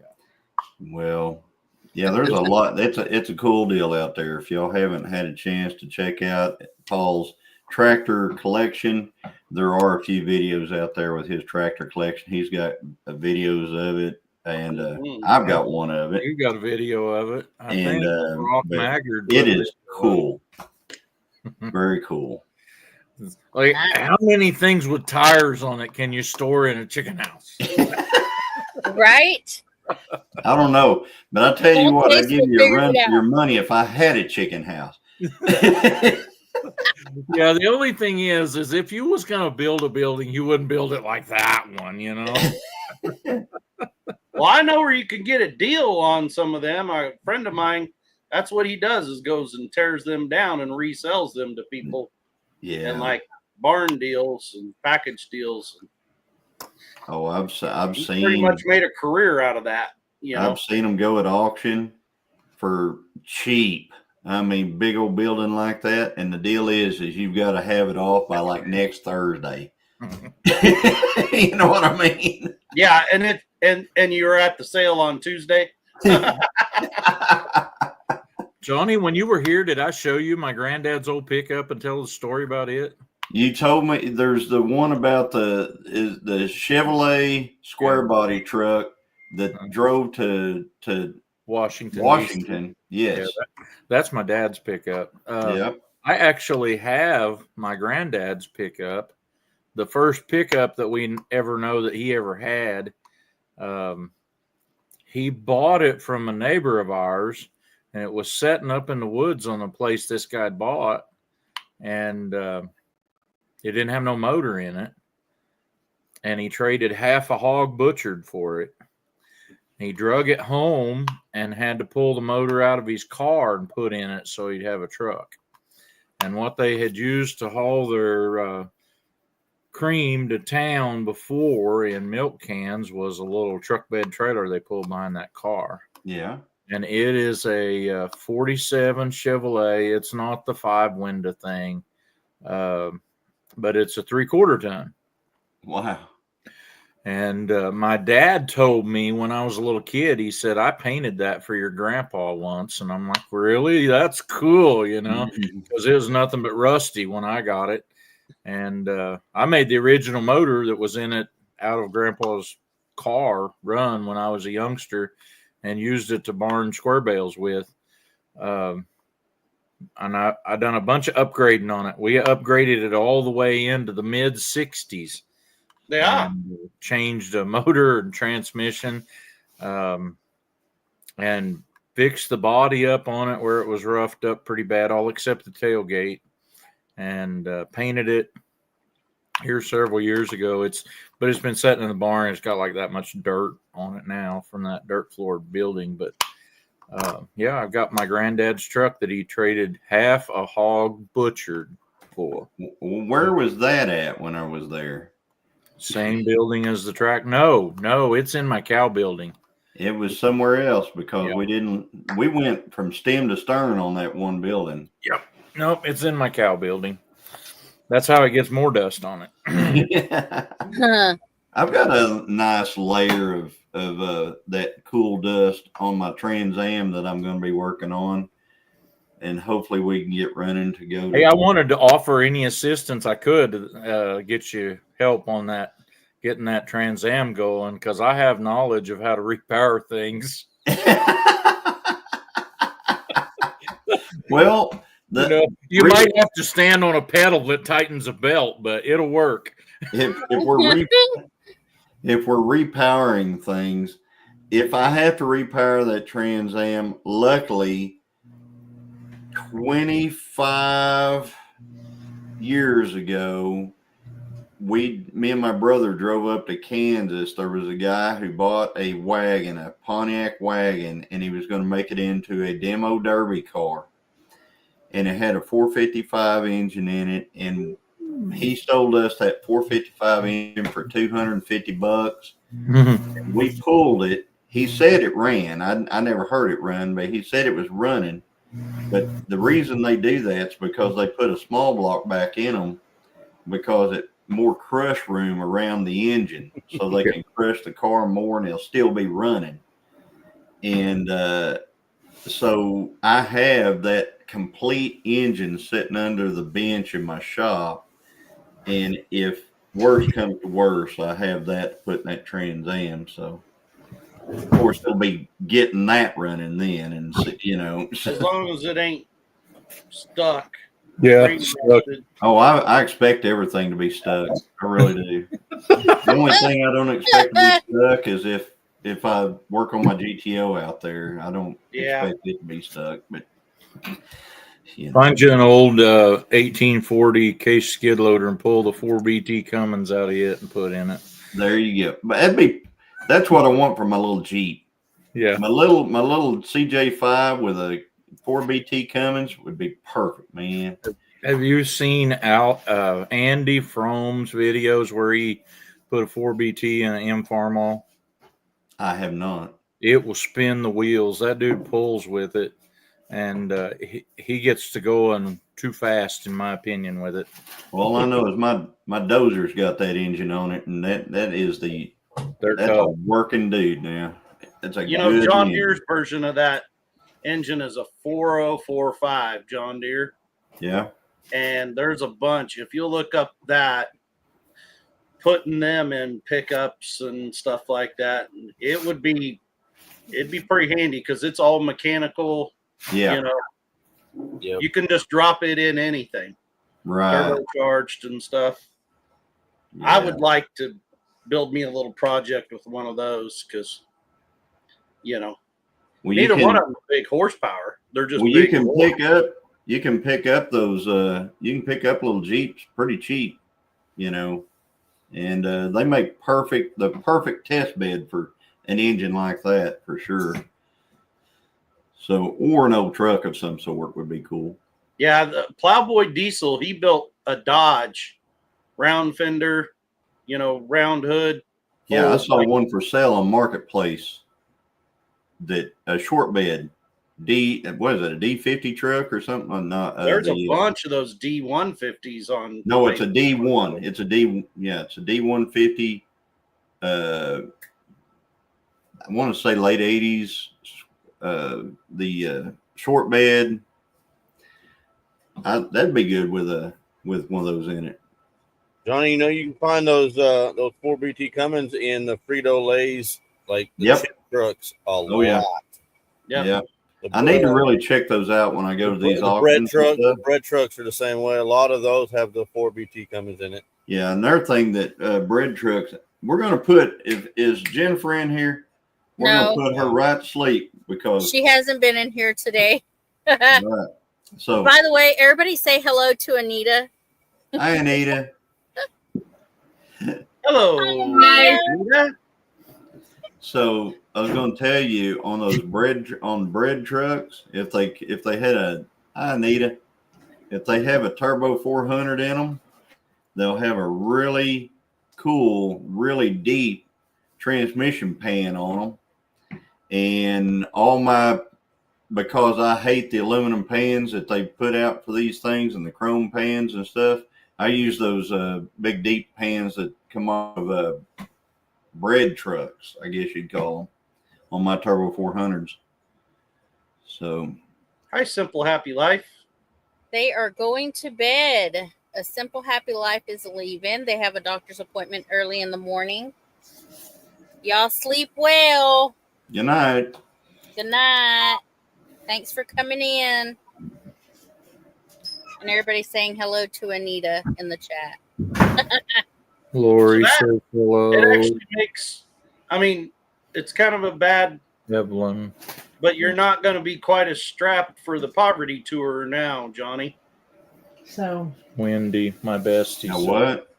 Oh, you mean for the going to the deal? Yeah. Yeah, but that had no bearing on anything whatsoever because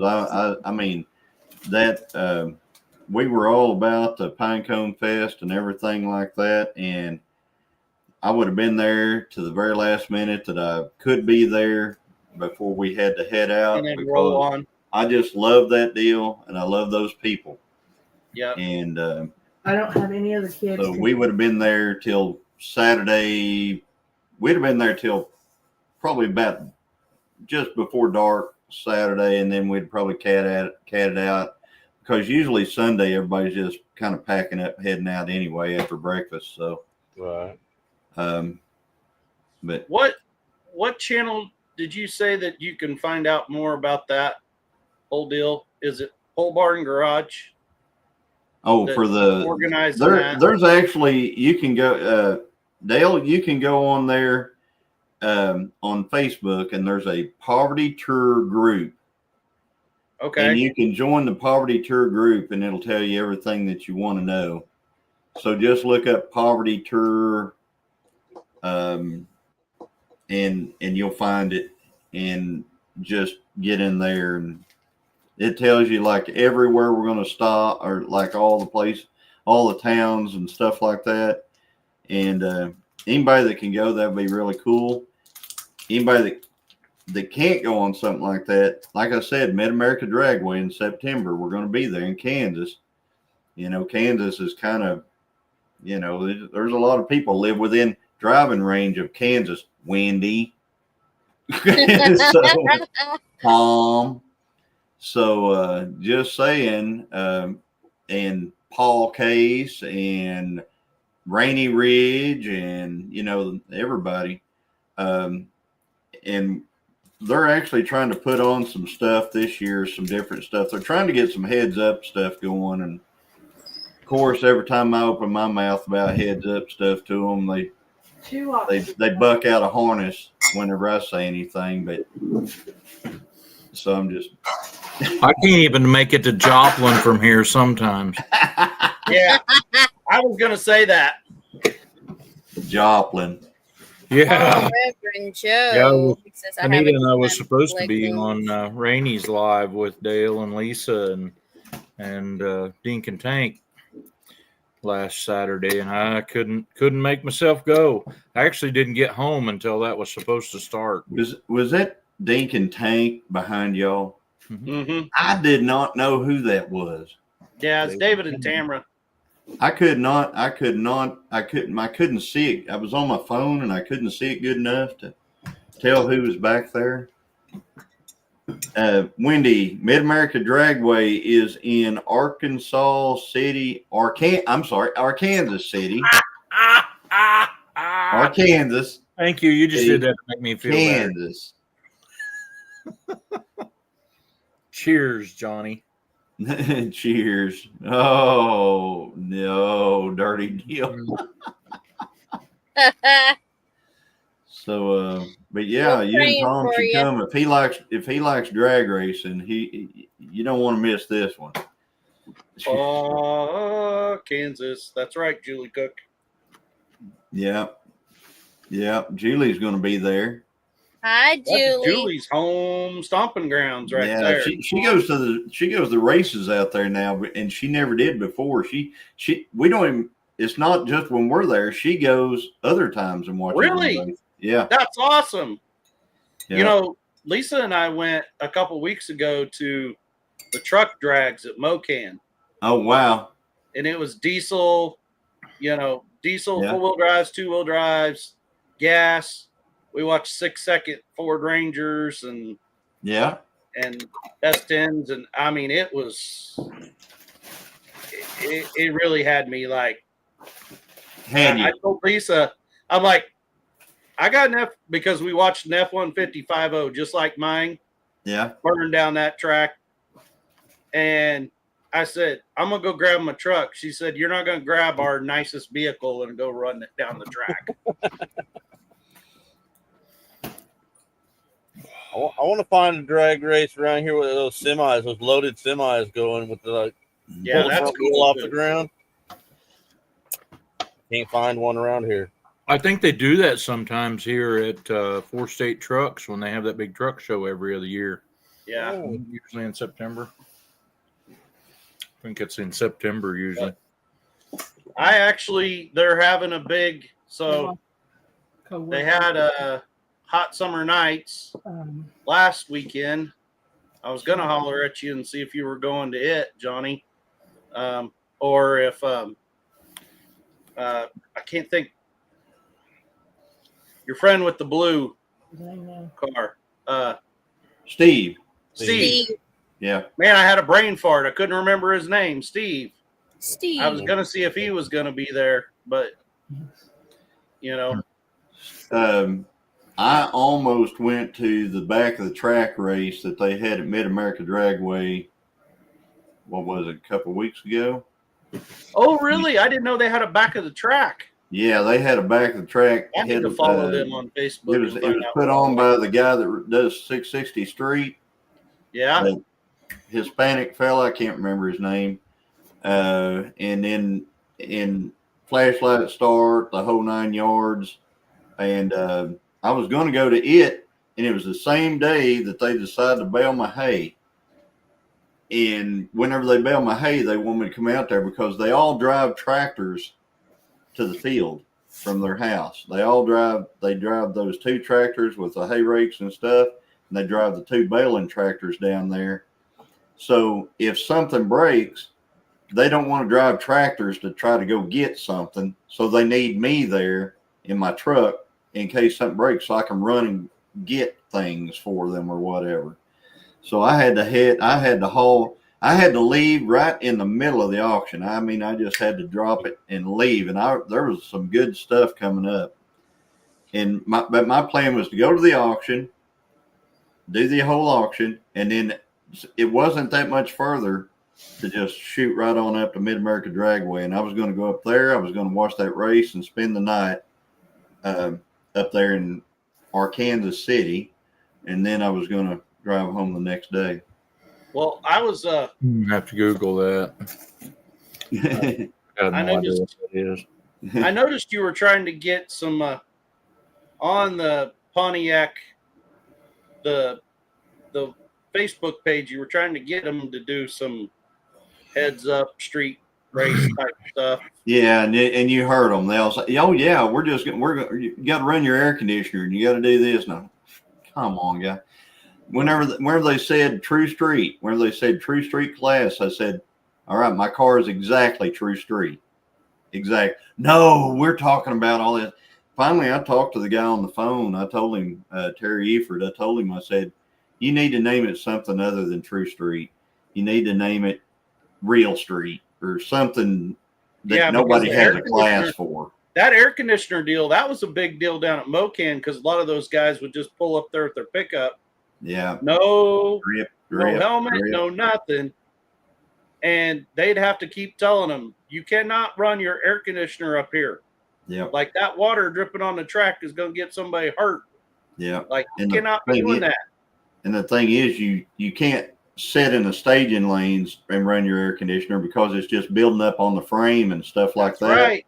And it still drips on the track. So, but I'm going to send, I'm trying to get some dates here. I didn't know what Goro cucumber melon. I've never heard of that. I butcher that. He looked it up because Serena said that she harvested her first cucumber melon today. That cucumber. So he looked it up to see what it was. I've never heard of it.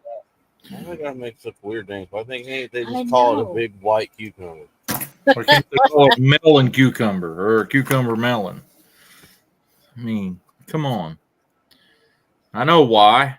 Because they put that big long name on there and no redneck can read it. And so all the rednecks buy that seed. They're like, I don't know what it is, but I'm going to try one. I'm going to try one. Well, I'm going to try one. I can't even kind of like Nana planted some seeds and she couldn't remember what the name was.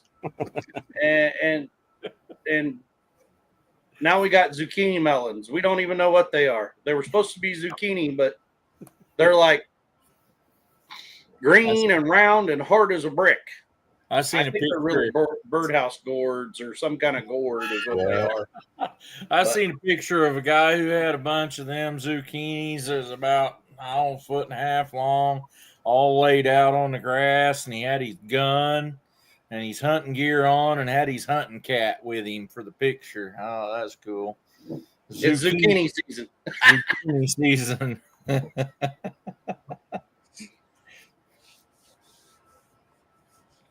Yep. He's just giving names to Lori to add to her prayer list. Oh yeah. Yeah. Well, definitely put Julie. Put down Julie on that list. From heard that. Yep. My mama went to the doctor today. She'd been having, along with breast cancer and taking treatments for that, she's been having trouble with the shingles. And so her doctor told her that the shingles are on their way out. This is what you get whenever you call and say, hey, I need to get in and see the doctor. Well, how about next Tuesday? Like, okay. By the time I get there, I think I won't need it, but all right. Anyway, they thought she was getting along really good, so.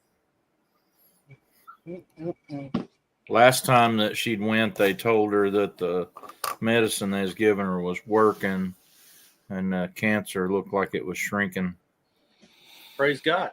However, the doctor that prescribed her the chemo meds gave her a prescription, and the first prescription she took to the pharmacy to get filled, the pharmacist says, well, this is not the one you want. This one costs $20,000 a pill, and it's a pill a day for 6 weeks. Woo. I'm like, Mom, I don't think I even know anybody that could do that. If I do, they're not telling me. You know? Right. So, thank God that my dad was on some experimental chemo drugs, and his insurance was paying for it, and it's a good thing because it was like that's about what it was a month for his. Yeah, like $20,000 a month. That's pretty crazy. And my dad was on limited income at that time because he took his Social Security, which meant he could only make like $14,000. Yeah, you know. You got enough to pay for 3/4 of a month worth. Yeah, 3/4 of a month of it. You know. I could have cancer, but I had to go get 3 more jobs to support the medicine I have to buy. Yeah, but I want to say like $8,000 or something like that. I think so. Meds are so expensive, especially when it comes to cancer and stuff like that. It's not the bad food that's bad for you that will give you the cancer is cheaper than the nice food that's good for you, and then the pills after you get the cancer are the most expensive. It's like our society is backwards. Did you say messed up? Thank you for cleaning that up. It is. It's messed up. Yeah. I had to real quick, and you had to censor yourself. Jacked up. It is messed up. It is messed up. Yes, like it is. The stuff that's good for you costs way too much to afford to be able to do it, and the crap you shouldn't put in your body is dirt cheap. So and easy to get. It's easier to get. So it's like, what's wrong with us? Like my students call it, they say that's messed up. That's messed up. Yep. Well, I don't know nothing about your students, but I do remember going to college with a couple of guys from Mexico that could not pronounce Hereford. They said Hereford. Hereford. Which made me want to break out in song. Hereford, there, Ford, everywhere, Ford. Yeah. You know, that's how they I remember watching a movie that was like in New Zealand, was where it was based out of, and that's how they pronounced Herefords. Hereford. Hereford. Well, we got some Fords out here. We got all the Fords right here by the house. All of them. My 1-ton, your Expedition, and my Transit. All Fords. There you go. Faith and Christopher Chevy's got to park way out there in the cul-de-sac. Stay out there. Yep, the watermelon thumper. Yeah. Well, I got my 3/4 ton is back home. It's fixed. Nice. Did you get a wheel bearing put in it finally? Both front hubs replaced. Well, yeah, them are not the kind you can change a bearing. You change that cartridge of the preloaded bearing. So changed both front really hubs on that expensive. one. Got it all fixed up, so it's back. But man, I tell you what, that was the wildest thing ever, having a bearing go out, catch your hay on fire. Yeah. I have seen, you asked me if I'd ever caught a load on fire. No, I haven't, but we had one not very far from me on I-44 over here in Missouri a few years back that a guy caught on fire, and he was hauling them on a flatbed and had them too wide and one on top, and he got her unhooked from his truck and didn't burn his truck up, but his trailer was a total loss. I'm trying to figure, that's the thing. I didn't have a fire extinguisher, but my hay trailer, the hay was on fire right there where I have to use the hay jack, the trailer jack. So it was on fire. I barely was able to get the thing out to unload it. I mean, just to push it off the trailer. But to try to get it off, I don't think there would have been any way. I mean, that dude was ripping, blazing, boy. And so I've got 2 fire extinguishers in my truck now. And not that I could put out a load of hay, but maybe I could make a hole in that fire enough to where I could get something loose and then, get it. Yeah. I was gonna say I was at a round baler. Well, I've been at more than one that burnt to the ground. And once they start, best thing you can do is just pull the pin and drive away. Yeah, get your tractor away from it. I've seen them where the baler and the tractor went up. Yeah, we sold, when I worked at the dealership, we sold this lady a brand new tractor. She was so proud. Her and her husband, had worked their whole life, and he had passed on, and she bought herself a new tractor, brand new little 120 horse tractor, and went and hooked it up to her round baler that was only a few months old, and that afternoon that tractor had 4 or 5 hours on it. That baler caught on fire and she could not get it unhooked and burnt every bit of it to the ground. Yeah. Wow. Yeah, it's not good. Well, we have caught ours on fire numerous times. There's one set of bearings on that old balers that we use that the belts pull the roller that they hold up and back, and they welded a cup-shaped deal on the inside of them on the up and back to screw the bolts that hold the bearings on the end of it on. Well, what that does is whenever the bearing goes out, it rubs in that cup and throws sparks into the bale. Yeah. And after a while, you figure some things out. Number one, ours has a hydraulic tailgate that doesn't have anything impeding it. And if you see the bales on fire, you smell smoke, whatever, you open the tailgate and get the thing out away from the hay and get the bale out of it. But there are some of those newer balers they've got that won't allow you to open the tailgate till the thing puts the wrap on the bale.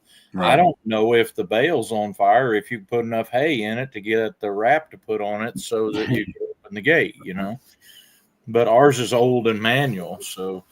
And unfortunately, we figured all this out the hard way. And then when we thought we had that figured out, and of course we carry a fire extinguisher, but you're not going to put a bale of hay out. No. And Dad actually had one of the bearings in the tailgate go out and catch the bale on fire. And then, we thought, you just got to look it all over, and you probably still won't see what bearing's going to go out next. But I had one where I hadn't greased the slip on the PTO where it hooks onto the tractor often enough, and it pushed the bearing back into the they got a 4-bolt flange there. It pushed the bearing back into that, and caused it to run a little hot, which caught the hay that was in the tongue under the cover on fire on me once. So I thought at that time I had probably burned a 605F up every way you could catch it on fire and was still using it. So And I'll tell you what, I've done figure, that's one thing. Hay fires scare me to death. And, I was scared of that before that happened. And whenever I look back and when somebody was flashing their lights at me, they were flashing their lights on their truck at me. And so I looked in my side view mirror and I was like, I cannot believe this. The thing I fear the most is happening back there. That hay is on fire. And I was driving past people's manicured yards and all this stuff. And I was like, I was getting anxiety just watching your video of it, of you retelling that story and driving along there, because I'd have been just like that. I've been like, I don't want to do that right in front of their house. It might roll out and get against their house, or it might, Yeah, their kids might come outside and get burnt in the hay. So, you run over to it or something. Well, I had a phobia when I was a youngster because my wrist was the only place I could see veins on me of something cutting on my wrist really bad. Well, guess what? It happened. I like to bled to death over it. But what happened there? When I was 13, my brother had moved out of my bedroom, and so I got to sleep on the top bunk of the bunk beds. Never had any rails on the sides of them. And at 11:07 on July 6th of 1988, my parents made the executive decision we're going to shut the air conditioner off and turn on the attic fan. I couldn't have been happier about that because it was hot in my bedroom. So I scooted over to the edge of the bed and pulled on the roller blind, and it went like they all do. And so I was reaching up for it when I began to fall out of bed, and I caught myself with that hand in the middle of the window, and it busted the glass in it, and the shard of glass that it busted stuck in me there. They did some searching here. This cut here that goes up and down. Yeah. They did that trying to find the ends of stuff to hook back together. So it was this scar from here all the way over to there. Oh my God. The glass cut me. Ouch. And it cut the vein, and it cut the tendons that run my last two fingers on that hand, and it cut the nerve. And they said the bone stopped the glass. That's messed up. No, that's not messed up. What's messed up is how much blood I was losing all at once. I sat down in a chair in my bedroom and held it, and I could make it stop bleeding. And then my mom made me let go of it so she could wrap towels around it to try to hold it tighter, and you can't hold it tighter with towels around it.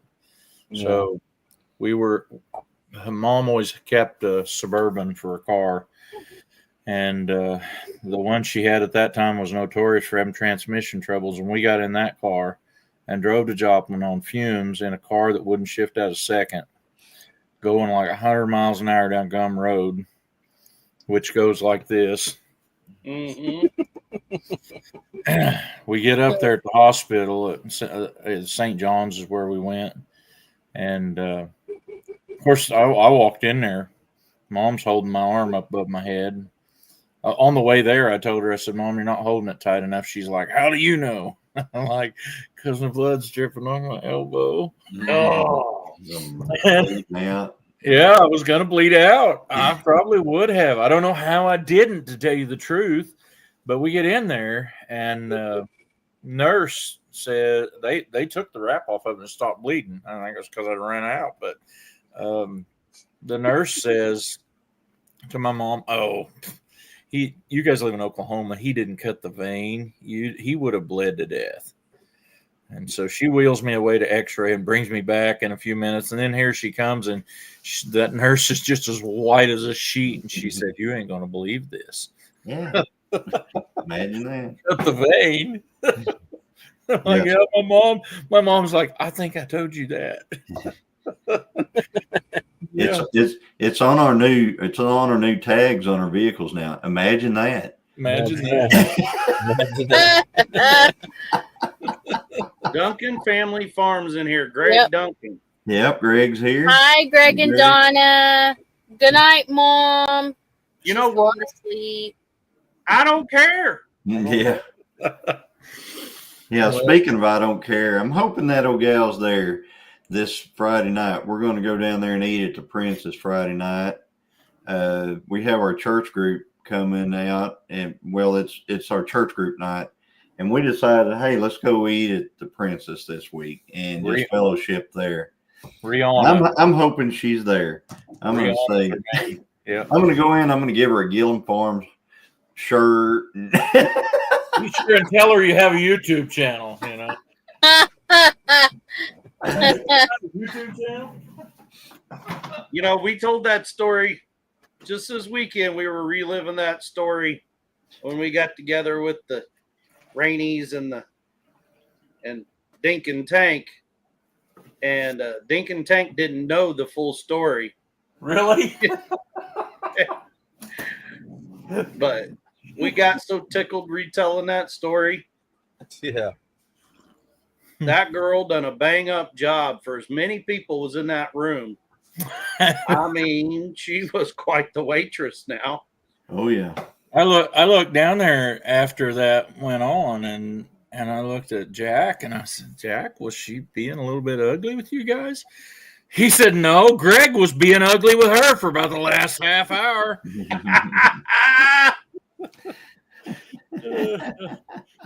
Yeah. Have a shirt that says I don't care. I need to get her one. Yeah. Yeah. You know, there's a restaurant over here between here and Wauketusa that's called the I Don't Care Bar and Grill. Yep. And so maybe that should be your new place to go, Greg. Maybe we'll have a meetup and we'll go there.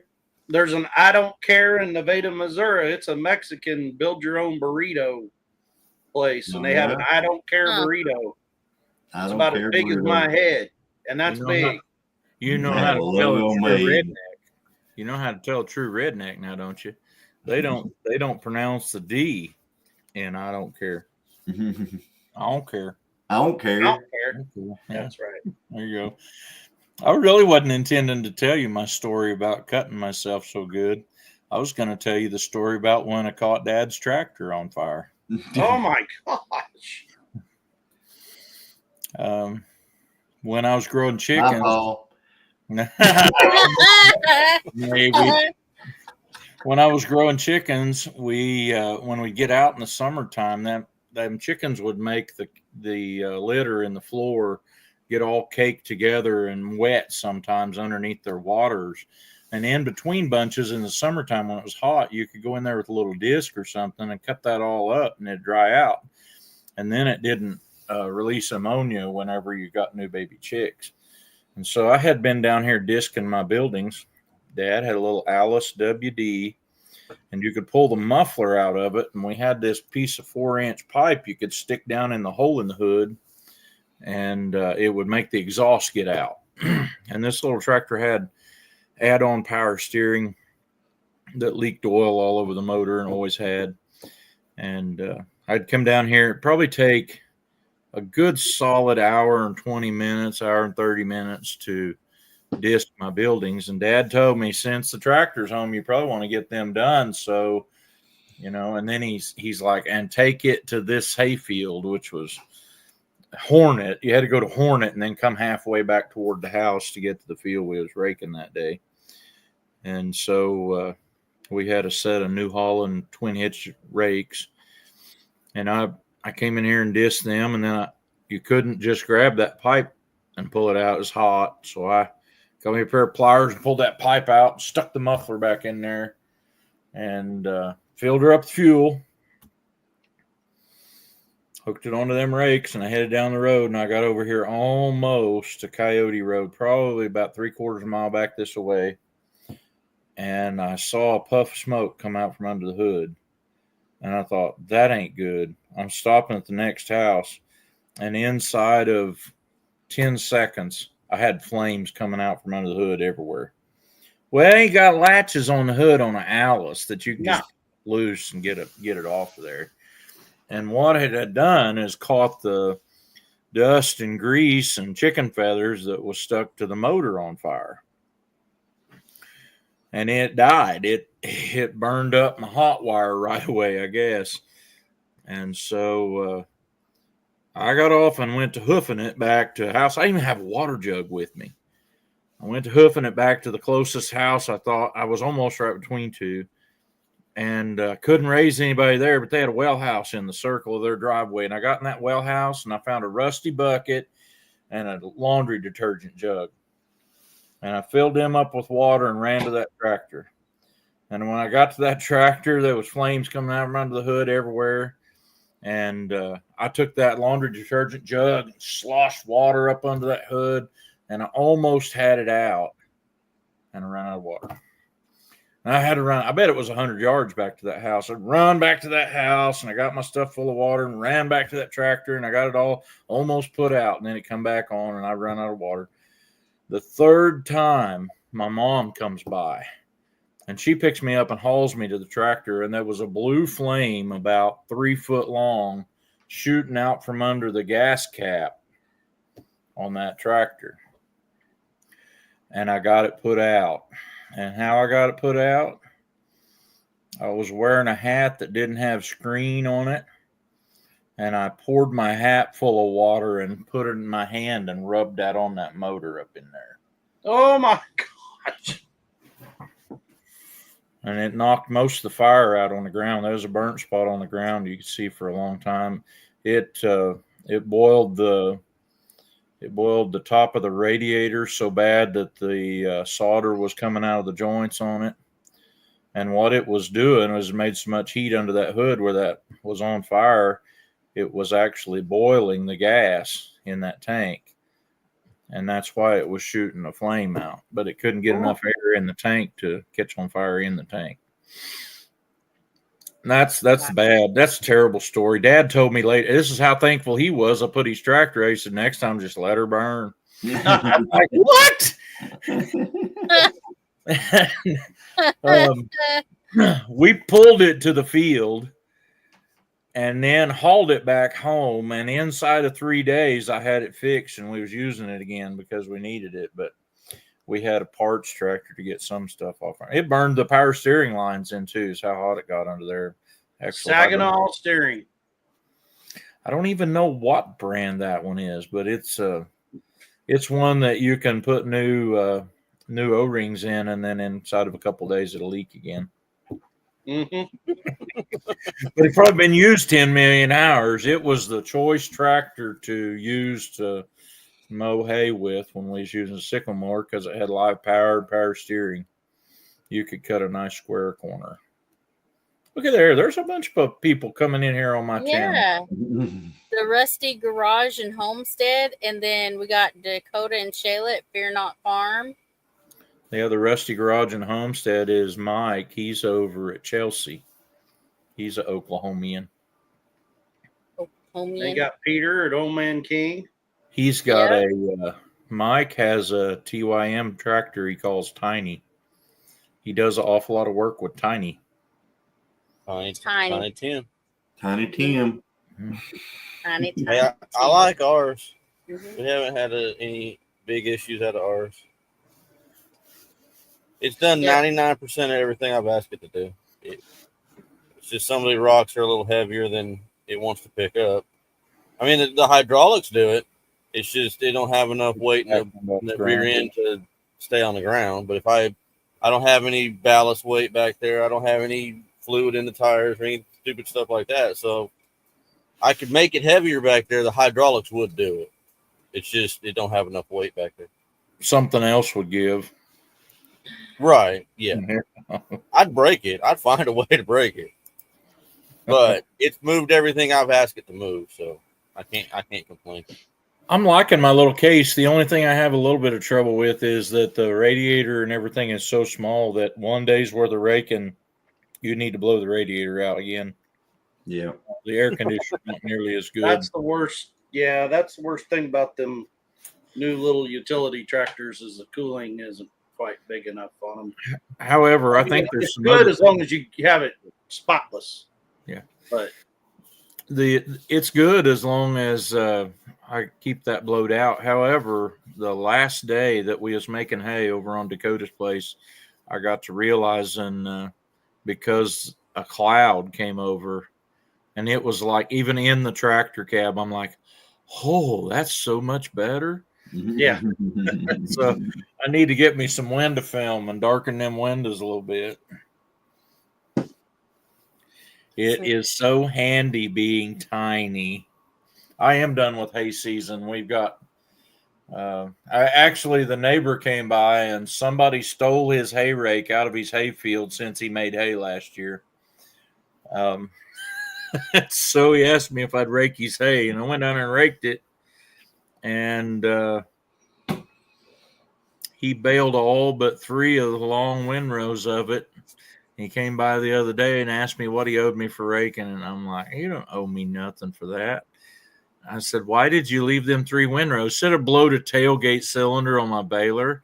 He said, I'm not even going to bail them. I said, look, I'll go down there and pick them up for you so they don't kill the grass there. He said, I was just going to burn them. That's a good way to kill the grass in that spot. Yeah. So you're not going to bail anymore this year? I don't know. I may get a little bit of second cutting, but we're so late with the first one. I really don't know. It's almost going to have to rain. Yeah, that would be nice if it would rain. That'd be kind of, what's really wild is here last week, whenever that kind of weird rain came through that just kind of went in certain little spots. Well, it came right here over our house and dropped 1.5 inches or something like that right here. But right down where the cows are, zip, nothing. And, over on the hayfield, nada. So, it rained here where I don't need rain right now. But anyway. That's kind of the way it works. Mike, we got a lot of hay. I put 100 more bales up than what I need, probably. But I'm the same. Whenever God gives you rain and you make a lot of hay, it could be you'll need it. So, yeah, I have before fed cattle through a winter when we had a snow come on in late November that stayed on through the first of the year. And that 30 days of them cows eating about twice what they'd normally eat, we used up all that reserve. Yeah. I'm getting ready to take 3 to the sale. I wanted to take them this weekend, but I don't think I'm going to be able to this weekend. It's probably going to be the next weekend. Today is a sale day at Welch, and I've seen some of their posts on Facebook today. They had a couple of bulls that brought over 4,000. Mm-hmm. Yeah, 1,900-pound bull that brought $2.50 a pound. It's crazy. Yeah. Well, we're not going to be able to. Our butcher steer, the one that we were going to butcher, we're not going to butcher because we've got so much meat still in the freezer, and we got 2 elk tags that we're going to be trying to fill this year and stuff like that. So I told Christine, I said, I'll just take that steer to the sale. And we've got another little bitty steer, that we'll raise up to be him later. That'll give us time. And then I've got 2 cows that I'm going to sell. So I bought 2 heifers, bred heifers, Gelbies. I've got 2 of them now. And I'm going to, I'm replacing 2 of my cows with those 2 heifers. And you're right. I don't know if we'll get another cut or not. If it gets really weird and all of a sudden later in August it starts raining a lot, or early September, we might. But yeah, I've got a couple of places that we may have to cut anyway. There's some of what we cut they just want it cleaned off. And that's really not a good way to manage things. If you're managing hay ground that you're not putting any fertilizer on, you kind of need to leave half of it. Yeah. Take half and leave half. It'll get to where it evens out, and you'll produce more, better hay there. But they just want it cleaned off. So if they ain't enough to make a bale, or if it's too thin, we'll probably just go clip it off and call it good. And just clip it and leave it lay, because this stuff, if it's too short, man, it's hard to roll it. It's hard to get the rake. If it's hard to get the rake to rake up a windrow, we ain't going to catch it in a bale. Dakota, what you're looking for in my country be like trying to find hen's teeth. 8 or 10 foot double disc drill. Most of them went out and scrapped, or there's a lot of 20 and 30 foot. All of the ones that I know that have those two names on it that I would have had any access to would have been a single disc opener. Yeah. I've got a little tall no-trill drill, but I really don't want to let go of it very bad. Yeah, if you'll look for an international 5100, they're almost identical drills, and it would be like what you're looking for too. That's a John Deere 8000 is what they would call it. Yeah. But yeah, Johnny, your video with the twin rake, the guys with running the twin rakes, I was sitting there, I was having nostalgia at that and still feeling angst and angry over, those of us grew up running them. We found it an art to make a perfect windrow with one of those, that the round baler, and then they went and invented a wheel rake that you can put any warm body sitting in the seat and make the exact same windrow. You don't see any of them anymore. The greater part about them V rakes is that most of them have a handle on the operator's platform, and you fold it up. Woof, pull the handle. Hey, look at that! It all went. Yep. Raised up out of the hay. Yeah, that's nice. Yeah. The ones who run those rakes are that's ladies, 2 ladies. That's the wives of the guys that bale. Well, my dad was a smart guy, and he never would say that anybody was a better raker than my mother. Yeah, he was smart there. Yeah. Yeah, and one of them was in a cab tractor. See, last year both of them were in open station tractors. The ladies were, and the men were in cab tractors that were baling. And this year, one of those women was in a cab tractor with AC, and the other one was in an open station. So I said, man, I made the comment. I said, man, she got smart and went and got her tractor had a problem and it was still under warranty.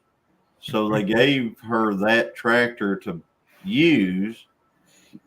And, but she said she hated it. She said, it's so hot in here.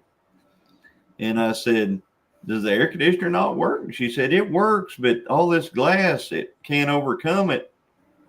And it's just, there's no breeze in here and nothing moves. And she said, it's hotter in here than it is in the open one. And she said, and this thing's weak. She said, it had like 20 more horsepower than her normal tractor. But she said, this thing is so weak. It's so weak. It just won't hardly do nothing. So it's a TYM brand, and her regular tractor is a Branson, and Branson was bought out by TYM. And so whenever she went to get her Branson warranted, they gave her a bigger cab TYM to use, and she said it was just way weaker than her Branson was, and it 20 more horsepower, but weaker. Like I can tell you how that would be is because they test the horsepower at full throttle RPMs on them. Yeah. And you get used to doing something like raking. And if you've got one of them that has to be running fast in order to get much horsepower out of it, and you dump the clutch, it kills it. This little tractor that I bought is a little bit that way compared to that 585. I can't take off going north out my driveway pulling that rake in road gear. I think her Branson is a 55 horse, and the TYM is a 75 horse that she was using. There's a lot going on for 75 horses there, with cab and air conditioner, and that's a lot of parasitic draw on that horsepower. Parasitic draw. Hey,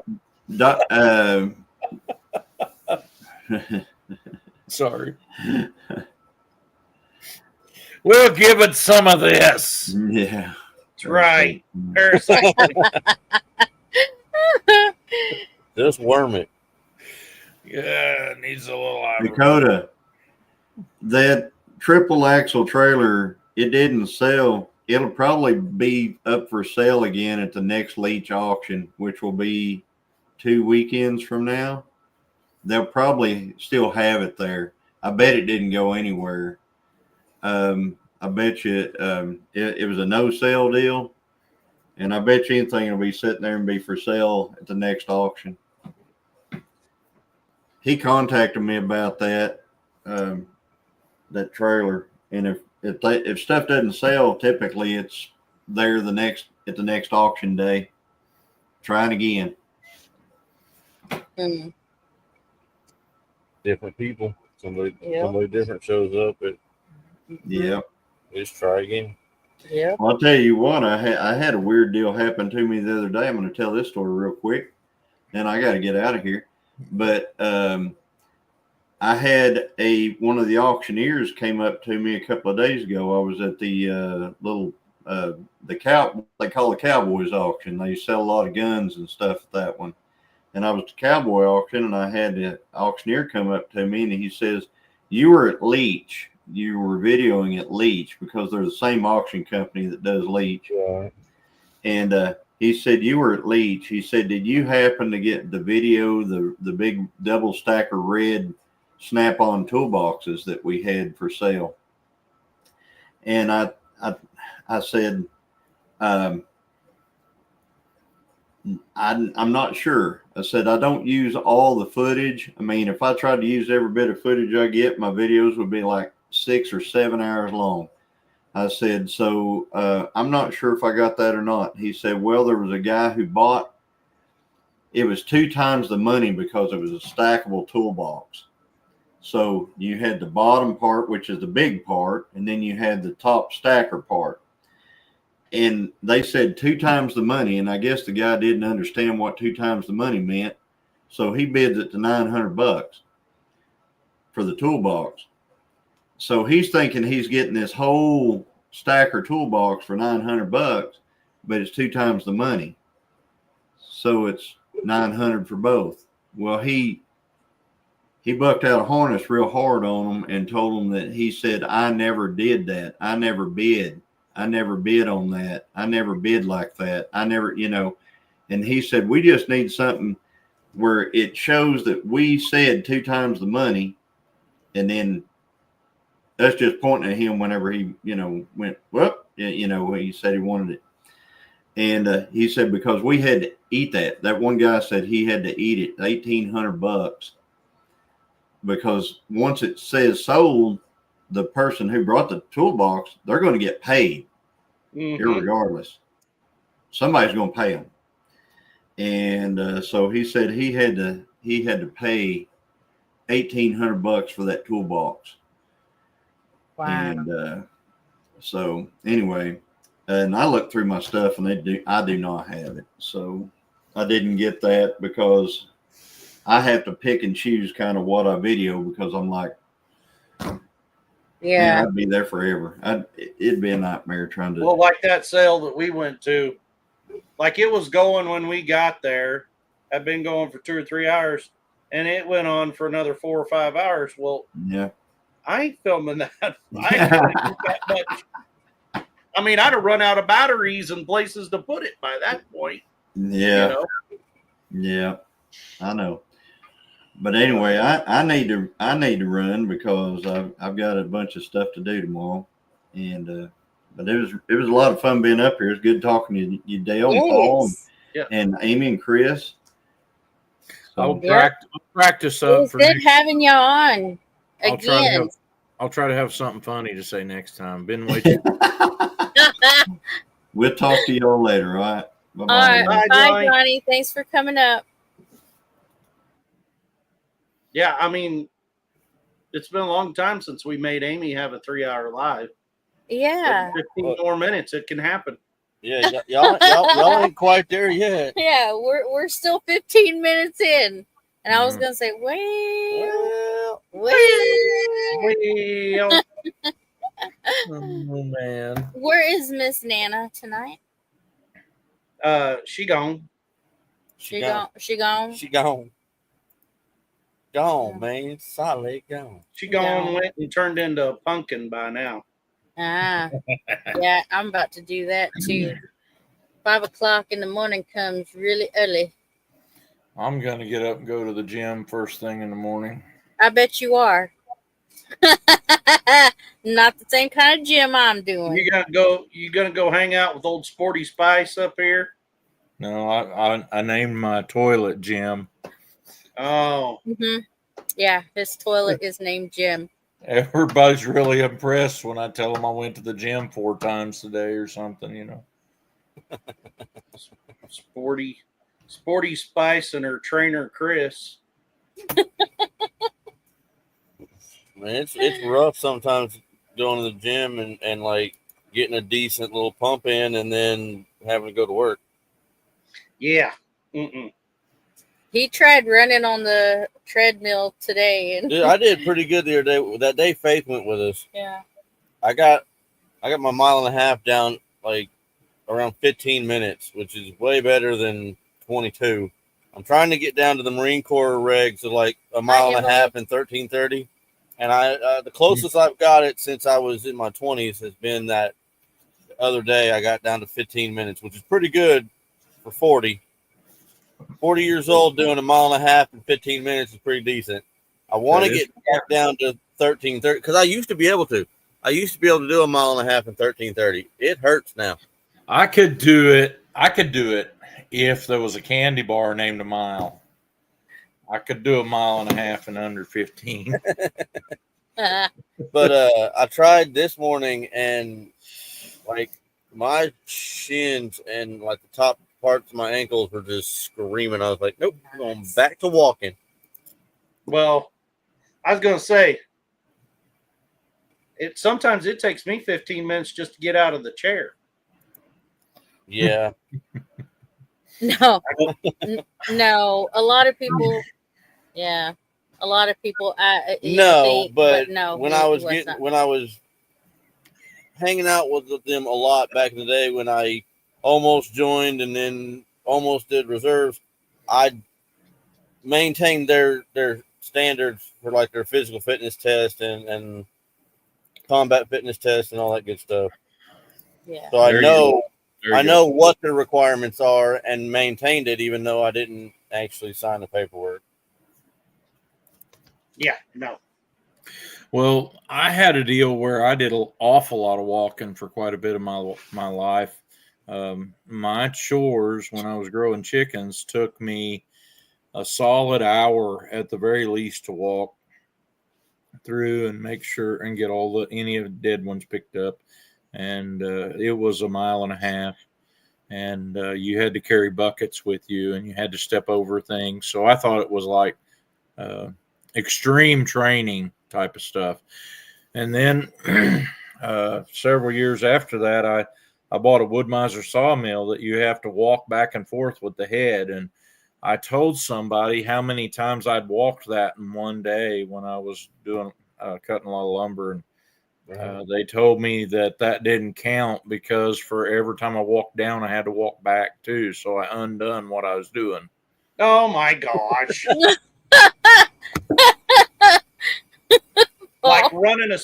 like running a car backwards on jack stands to roll back the miles. Roll back the odometer, yeah. Right, Ferris Bueller. Bueller. It's not coming off, Ferris. It's not coming off, Ferris. What are we going to do now? And then he kicks the front of it and it runs out of the garage and into that ravine. Oh, Ferris, we're dead. Oh my goodness. That's crazy. Laura says, obey.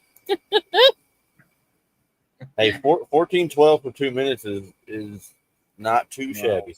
2 miles.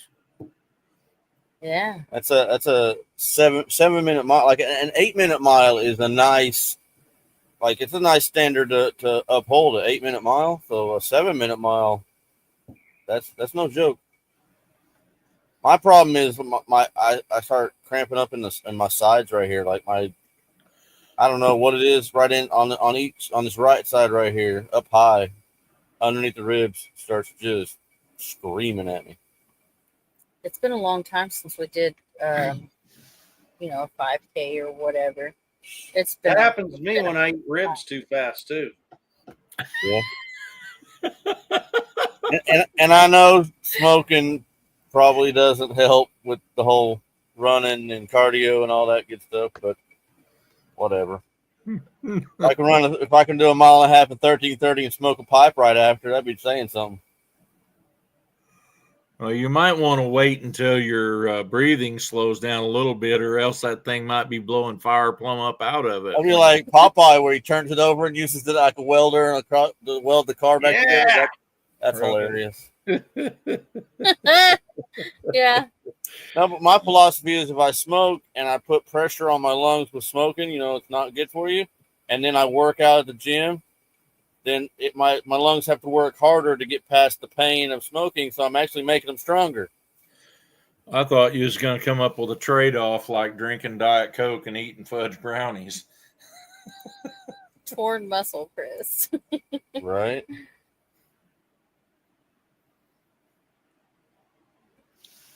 Well, we're not runners. Don't get it twisted. We are not runners. We can be. I always get them into something. Oh yeah, she does all this crap. Ooh, that'd be so cool to join a 5K. She got me in a 5K one time at this benefit for this lady or this girl in Coweta that had cancer, and it was a bunch of ladies and a couple of guys, like some of the husbands, but not all of them. So there was way less guys than girls, and I got a ribbon or a medal or something, whatever, for my age bracket because there wasn't very many guys in my age bracket. So I kind of got that. Not really a participation award, but it was kind of like by default, which is about the same thing. But yeah, I got the fastest 5K in my age bracket and gender. I'm like, great. There's one guy in his 30s here, and it was me. So here we are. I got the medal. I've done the color run. You've done more. I've did a lot of 5Ks, and I haven't done one in a while. I did the bubble run. I did all kinds of runs, and I think they're fun. Only time I run is toward the gunfire. I'm not a 5K guy. I'm more of a 100K bar guy. I used to run 5Ks for a t-shirt. If you finish the top 100, free shirt usually be like 300 people. Right. Yep. We have a lot of shirts from the runs. But yeah, I'd get him into all kinds of runs. Yeah. And the bad part about running with her is I'm slower than he is. 6 foot and she's 5 foot. So if I want to run like next to her, I have to do like 3/4 steps, which hurts like crazy because you're short stepping yourself, and it's horrible. Like on the treadmill is great because I can put mine at 8 and she can put hers at 4.5, and we can just run side by side because my legs are way longer than hers. Yeah. But if I try and run like on the street and stay next to her, I'm having to like short step myself, and it's painful. It's painful because if I run my actual pace, I just run away from her. And trying to run next to her, it hurts. I had a dream. That little Oh, look. Short step You crack. you and Dakota can run, and then Shayla and me will run together. There you go. Well, she's I don't told. Y'all will meet us at the end. Yeah, we'll get to the end and wait on you. Yes. I wouldn't even run with her if she's still doing that B-talk stuff.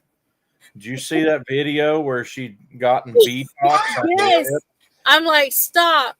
Don't do it. No. No. You can't go get the other side and match this one, and it's like swelled up. She can't even open her mouth. It's so She big. looked like she got stung by a bee. I was like, girl, no. Leave That your was what face happened. alone. That's why it said B-talks on it. Nope. Like, what are you trying to eat them things for? You're supposed to eat the honey, leave the bees. She said, I wonder if I should do the other side. No. Oh, poor Shayla.